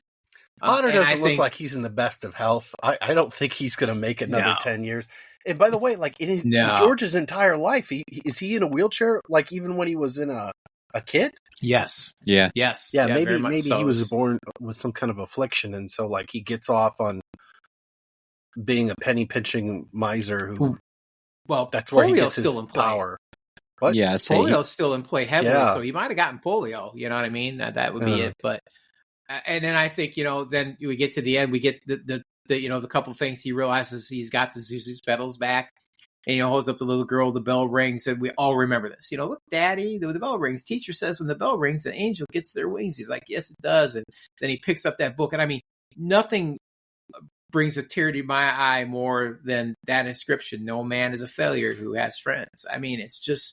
It's such a powerful statement, such a powerful little inscription in that book. And he realizes this is true. I have wealth beyond money because I have friends. And, when the chips are down, my family and my friends saved me, and saved this town. So it's just, there's a reason why this is the number one most inspirational film of all time. It's just, the ending to this is so powerful, and it's so inspirational.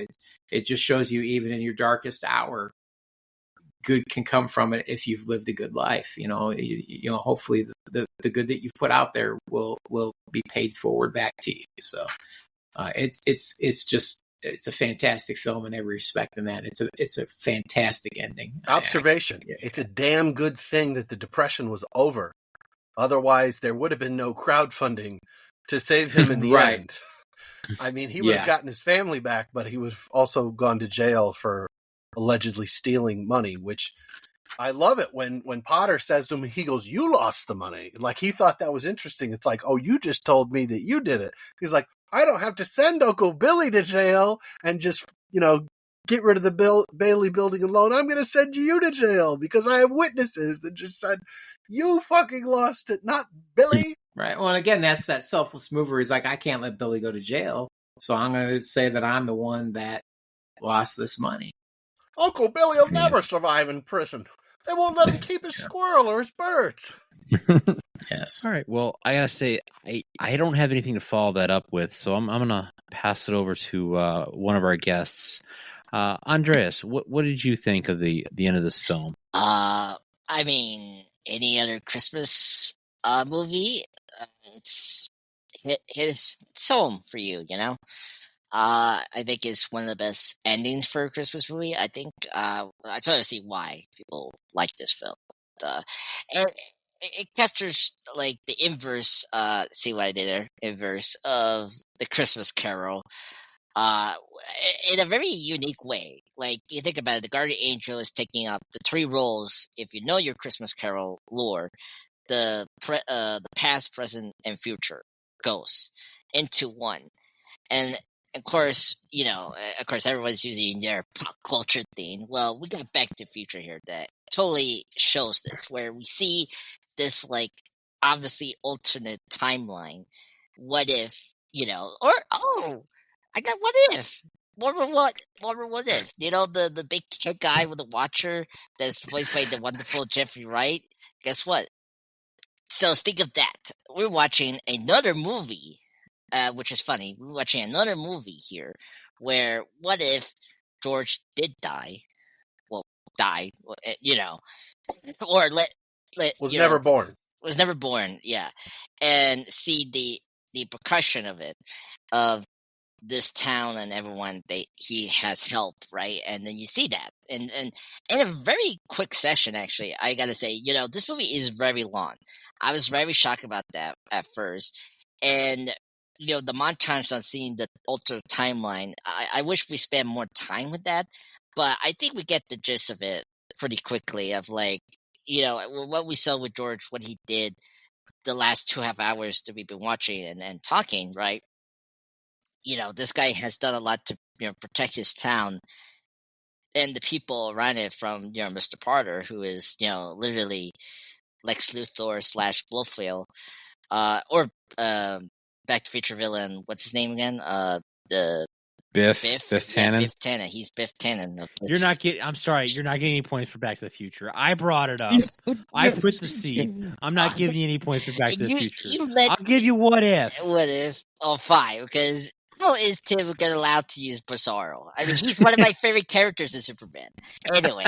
No. I'm not gonna. Dude, I told you I knew how to tie this whole thing up. I told you I was going to bring Superman back around, and I was going to get a point for it. Oh my God. I'm sorry it chapped your ass, but it happened. Yeah, it chapped my ass. Yeah. Point deductions. Yeah, track deductions. Get out of here, Cyber. You're a half man, half shark. You're living in the sea.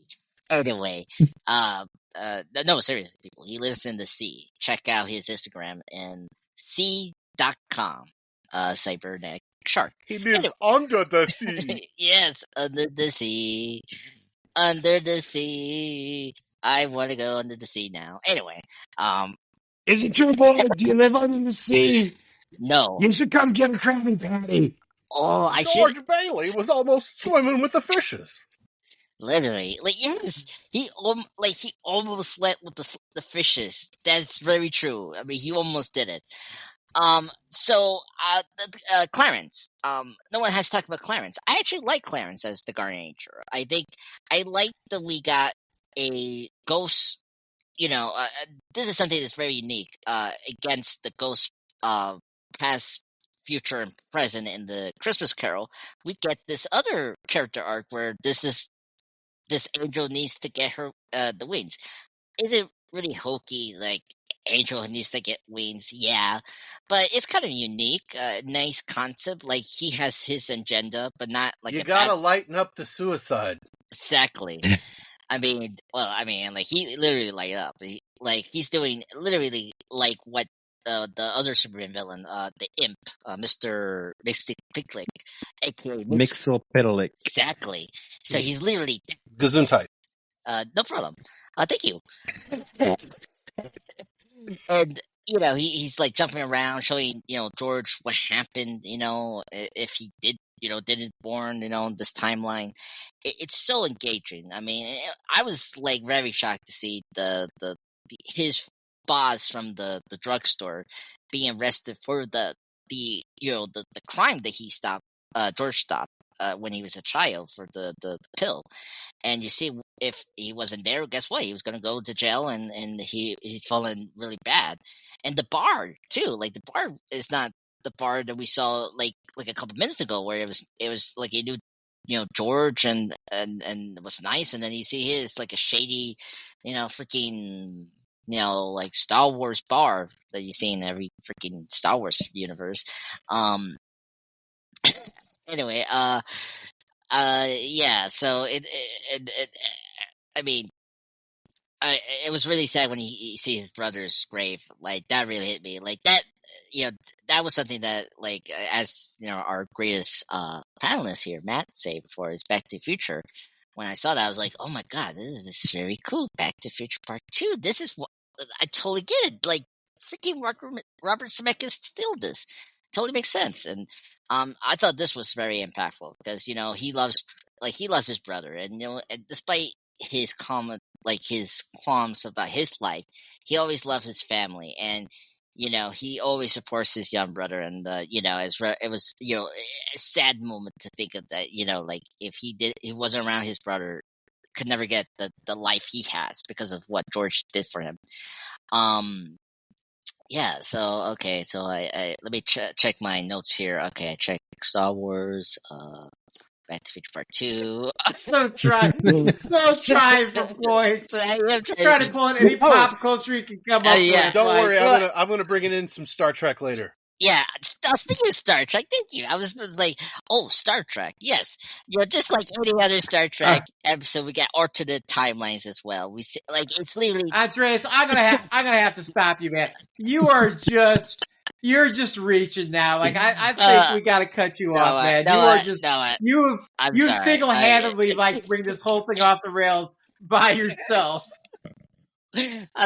I'm gonna have to put you in a timeout, son, because Steve just can't do that to me. That's called it. We're timeout. Out the door, through the window. We're timeout you. You're gonna get a timeout. Oh my god. Okay, I'm sorry. I want to apologize to my viewers here. I want to apologize to the middle-aged man's viewers. Why don't you just finish up, son? Oh, I hate you, Cyber. Thank goodness you don't have that stupid system that we have at the MC Bleeding Edge. Anyway, so let's get back to the seriousness of what's the goddamn movie? It's a Wonderful Life. Movie. He's so far gone he can't remember the movie. This episode Simon, brought to you by weed. Yes, you can smoke it, you can vape it, you can eat it. Weed. Actually, I was taking that drug from Minority Report that Tom Cruise took. That's what I'm taking right now. Anyway, all right, Cyber, what did you think about the movie? I think it's your turn. Yeah, we're gonna let you gather your thoughts. We're bring it up during the thumbs up, thumbs down. Yeah, so Andre, save the rest of it for your death clock. Cyber, bring us back home. Take us back through It's a Wonderful Life. Score as many points as you want, trying to put in some kind of references, but try to keep it within 2 minutes of the movie. Yeah. Please. Talk about the combable eyebrows of the Angel Clarence. Okay. Anyways, so the conclusion of the film is really where it pulls it all together. Just like everyone says, it's very Twilight Zone-y. At this point here, showing George his alternate life if he was not born. And so we get kind of a good, viewing of kind of the other actors and actresses, kind of their acting bravado, and, showing them in a different light in this film, because as we have seen through this, they have all played certain roles to a certain extent. And so in this section, we really get to see them kind of play in a different whole other light. So a lot of them, with Donna Reed, pretending she doesn't know who he is, we get that great kind of runaway scene where she's screaming, which is really fun. And, of course, we get all the time George spends with Clarence.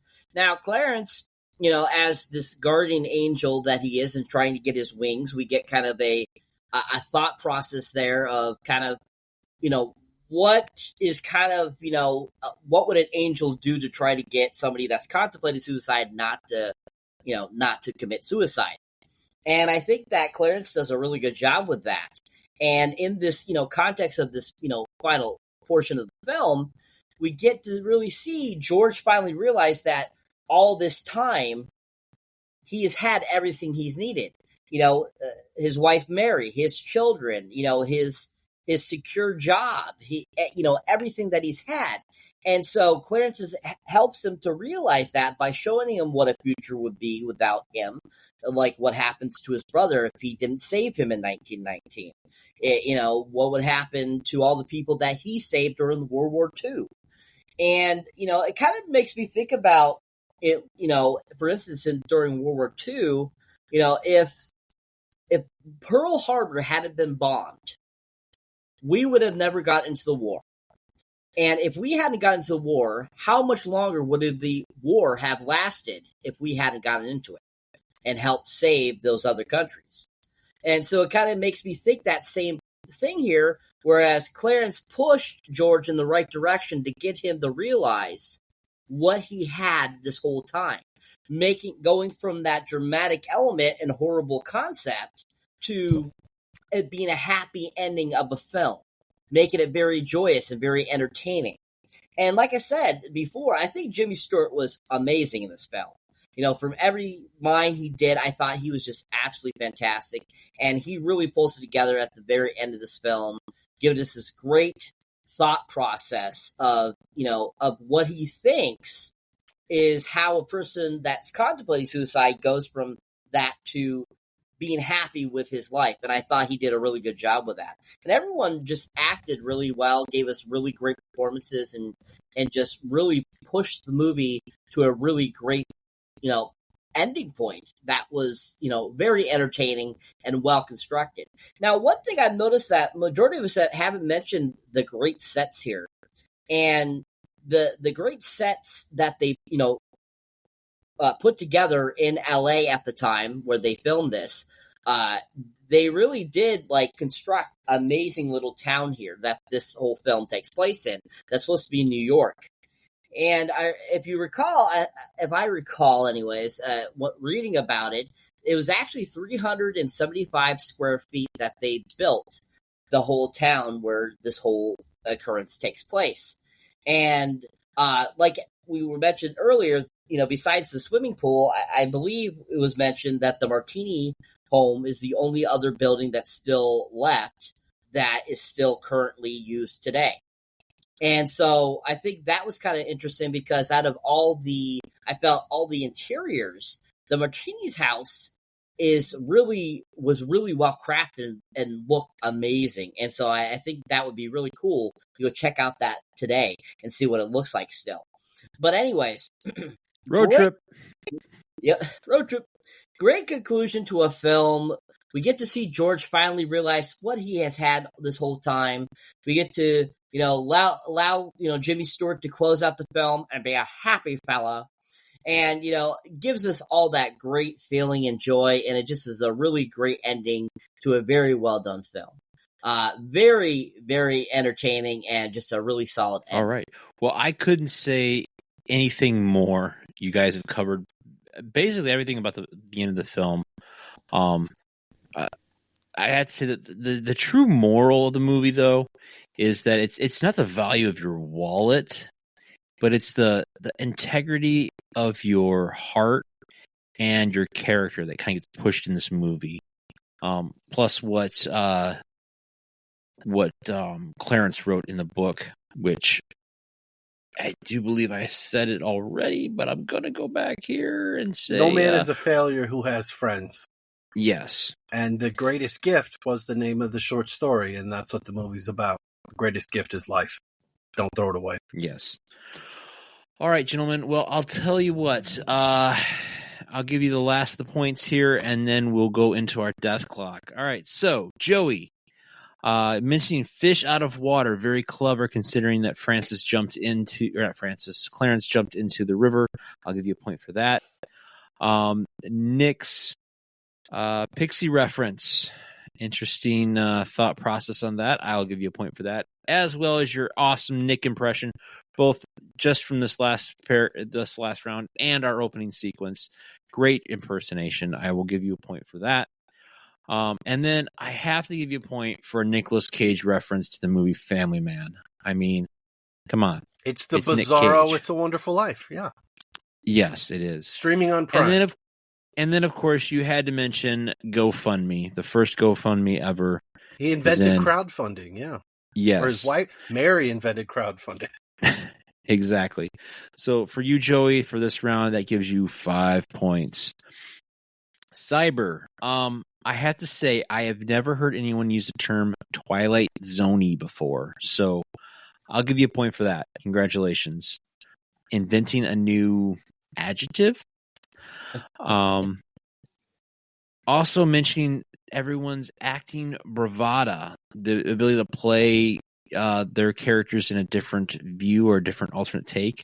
Yeah, I agree with you. They did a great job with that. So I'll give you a point for that. Your thought on an alternate war timeline. Now, I don't know if you've ever read any of the books by Harry Turtledove, but it's some great alternate historical fiction. Watching this movie, it certainly does make you think about things. How would World War II turn out differently if this happened? So I'll give you a point for that as well. And you literally stole the last free question I had available, and that was about the RKO Studios and their set. It equals about 4 acres for a town. It had 3 actual city blocks, and every building apparently had working plumbing inside of it too. So, congratulations, Cyber. You get 4 points for this round. Tim, first off, Bizarro. What can I say, man? For those of you who don't know, Andreas might be giving me the double bird right now. Andreas says that you deserve 2 points for that, but I'm going to say you get 3 for that. It just for the sheer humility that you did it in. That was phenomenal. So I'm gonna go throw it over that. Oh, dual rules. And then I want to give you a point for pointing out the Miranda rights. Yes, they did not exist yet in films. So that gives you 4 points for this round. So congratulations, Tim. You got 4. All right. And I think that... Oh, wait. I got Andreas points to give out. Okay.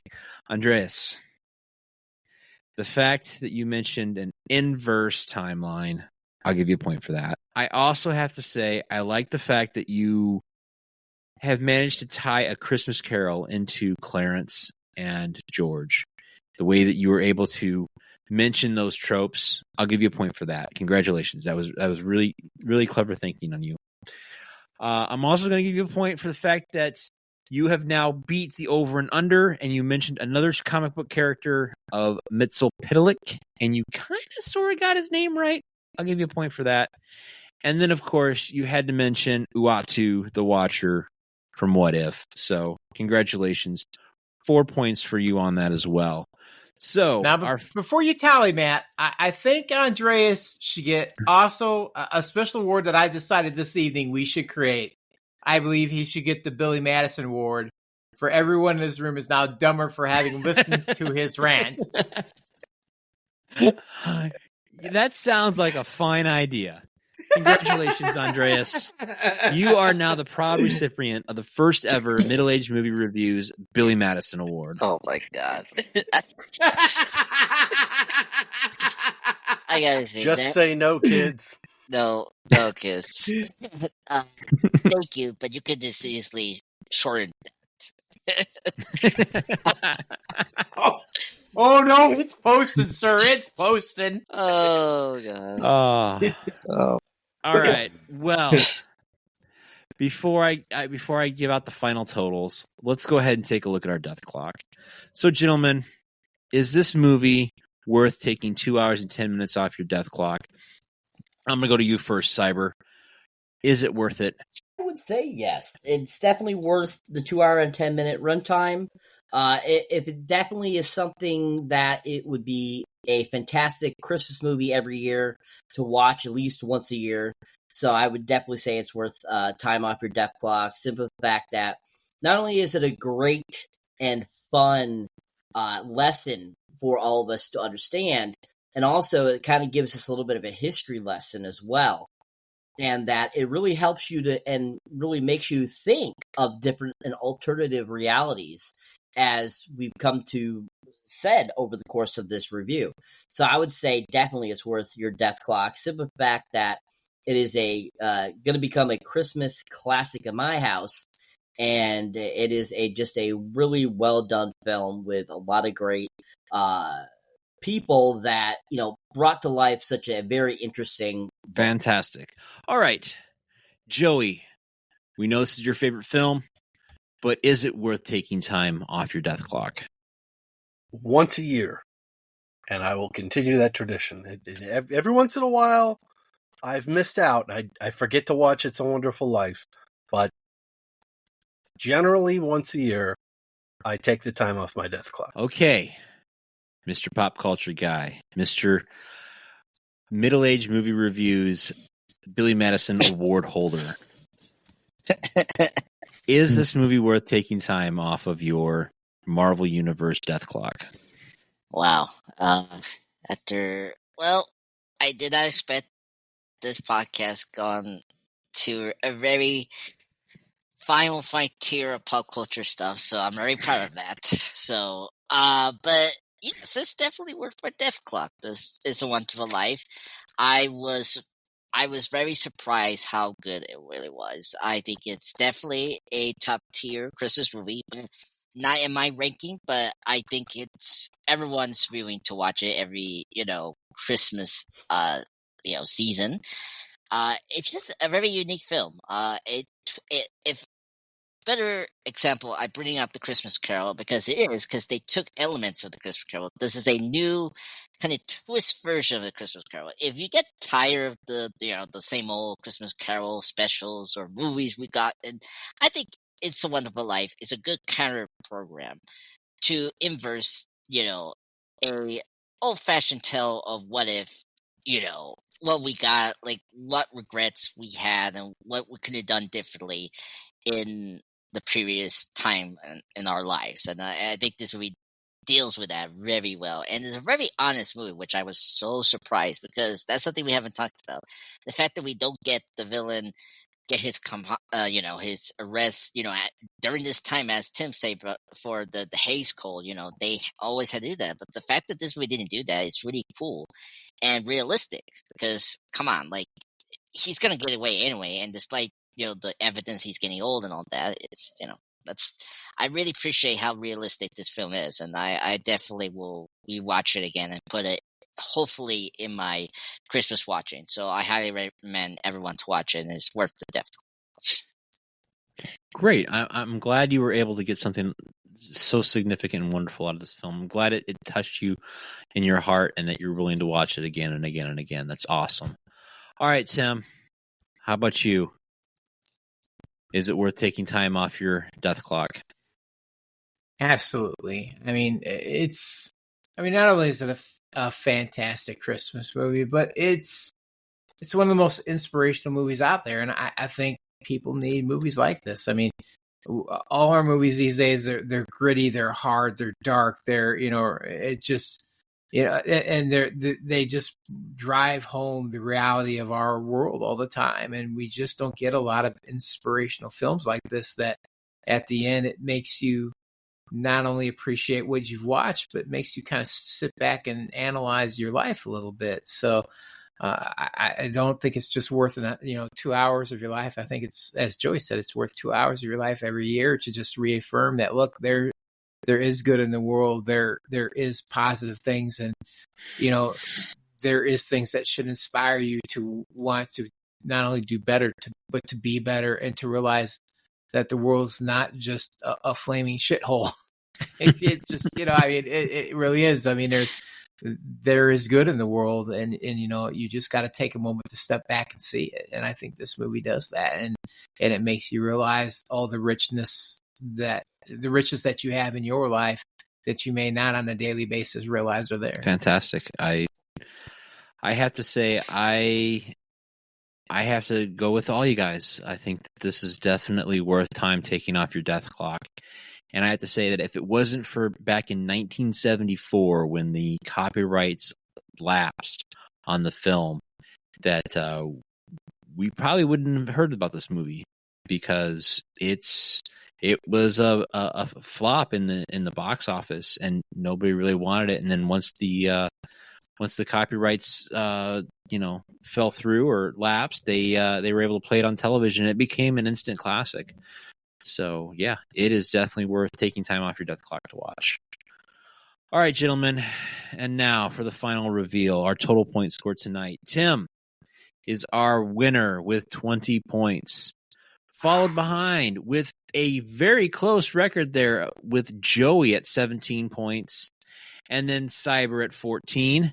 Way to go, guys. And of course, Andreas, 12. You get to go home with a dozen eggs. Congratulations. But well, you gentlemen, do get the Billy Madison Award. So, yes. Yeah. I may have won some bells, but you got the Billy Madison. True. All right, with gentlemen. all of our love and appreciation. I was thinking about skipping What You Watching Now just because this is kind of our last episode of the year. Are you guys okay with that? I know Joey did mention that he was wanting to do a What You Watching. I'm good with skipping it. Okay. Yeah, it's been the same, so it's fine. I watched Terrifier 3, and then I watched this movie to cleanse my palate. Which, by the way, Terrifier 3 is a Christmas movie. Okay. All right, folks. If you want to go out and see something, go check out Terrifier 3. All right, gentlemen. Well, I'm going to turn it over to Tim. Tim, I believe you have something for our audience and our panelists. I do. All right. Well, thanks for listening, everybody, to the Middle Age Movie Reviews podcast. We'd like to take a moment during this season to thank all the people who have taken time out of their busy schedule to help us on our podcasting journey. We'd like to thank Randall and Jesse from the Grawlix podcast, 2 seasoned professionals who gave us the 3 unruly podcasters a chance to, get out there and spread our movie, opinions, knowledge, and factoids, and provide us with a home at the Electronic Media Collective. We want to thank, Jeff S. True Knowledge, Cyber, and Andreas from the NCU's Bleeding Edge, Cybernetic Shark, and Andreas, the Pop Culture Guys YouTube channels for reaching out to us and allowing us to not only join them on their movie reviews, but also joining us here on our humble little podcast. We want to thank Rick from the Dungeon Master Elite YouTube channel for bringing your enthusiasm and energy to our podcast on a regular basis. Thank you to our Australian friends, Whitey, a.k.a. the Aussie Matt, and Damo for allowing us to be part of their cinematic journey on Born to Watch. We want to thank Andy from Fat Dude Digs Flicks when he dropped by to talk about some movies. We want to thank Courtney from Classics from Courtney YouTube channel, who provided classic cinema is alive and well among the younger generations. We want to thank Jeff, a cinematic gun for hire who loves flicks and is not shy about sharing what he thinks about them. And last, we'd like to thank you, the dedicated listener. This podcast was born from many times that Matt, Joey, and I would get together, sit around a table drinking and talking about movies together. It's nice to see that many of you enjoy our idiotic ramblings and choose to pull up a chair and listen to the conversation.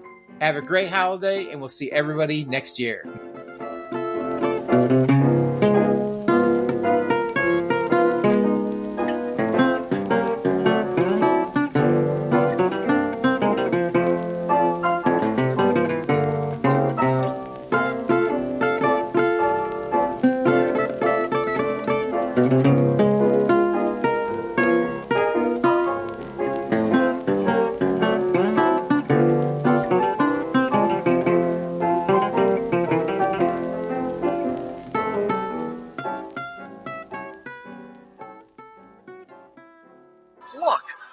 Gave me money so I won't kill myself.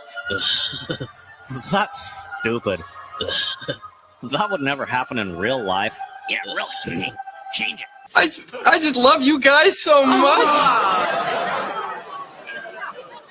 But gee, this was fun. What do we do next? Go back in time to the day I should have been conceived? Watch my father invent the condom?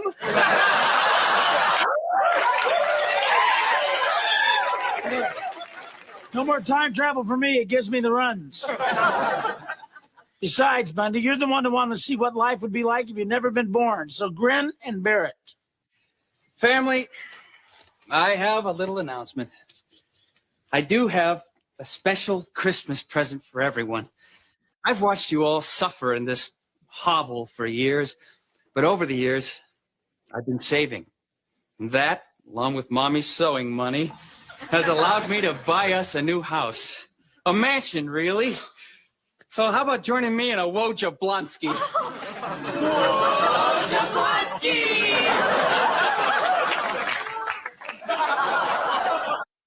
Oh, Norman, what a special Christmas. Let's just stand here and love each other. Kids. Oh. I love you. I love you. I love you. I love you. I love you. I love you. I love you. Now that's the straw that broke the camel's back. I'm sorry, Bundy, I failed you. I was supposed to show you why you should live, but I can't think of one darn reason. I'll never get my wings now. And you know what kind of woman you get in heaven driving around a 78 Pinto? The same kind of woman you get down here driving around a 78 Pinto. God, I'm depressed. Well,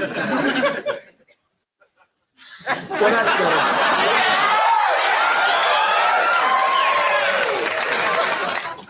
Wait a second.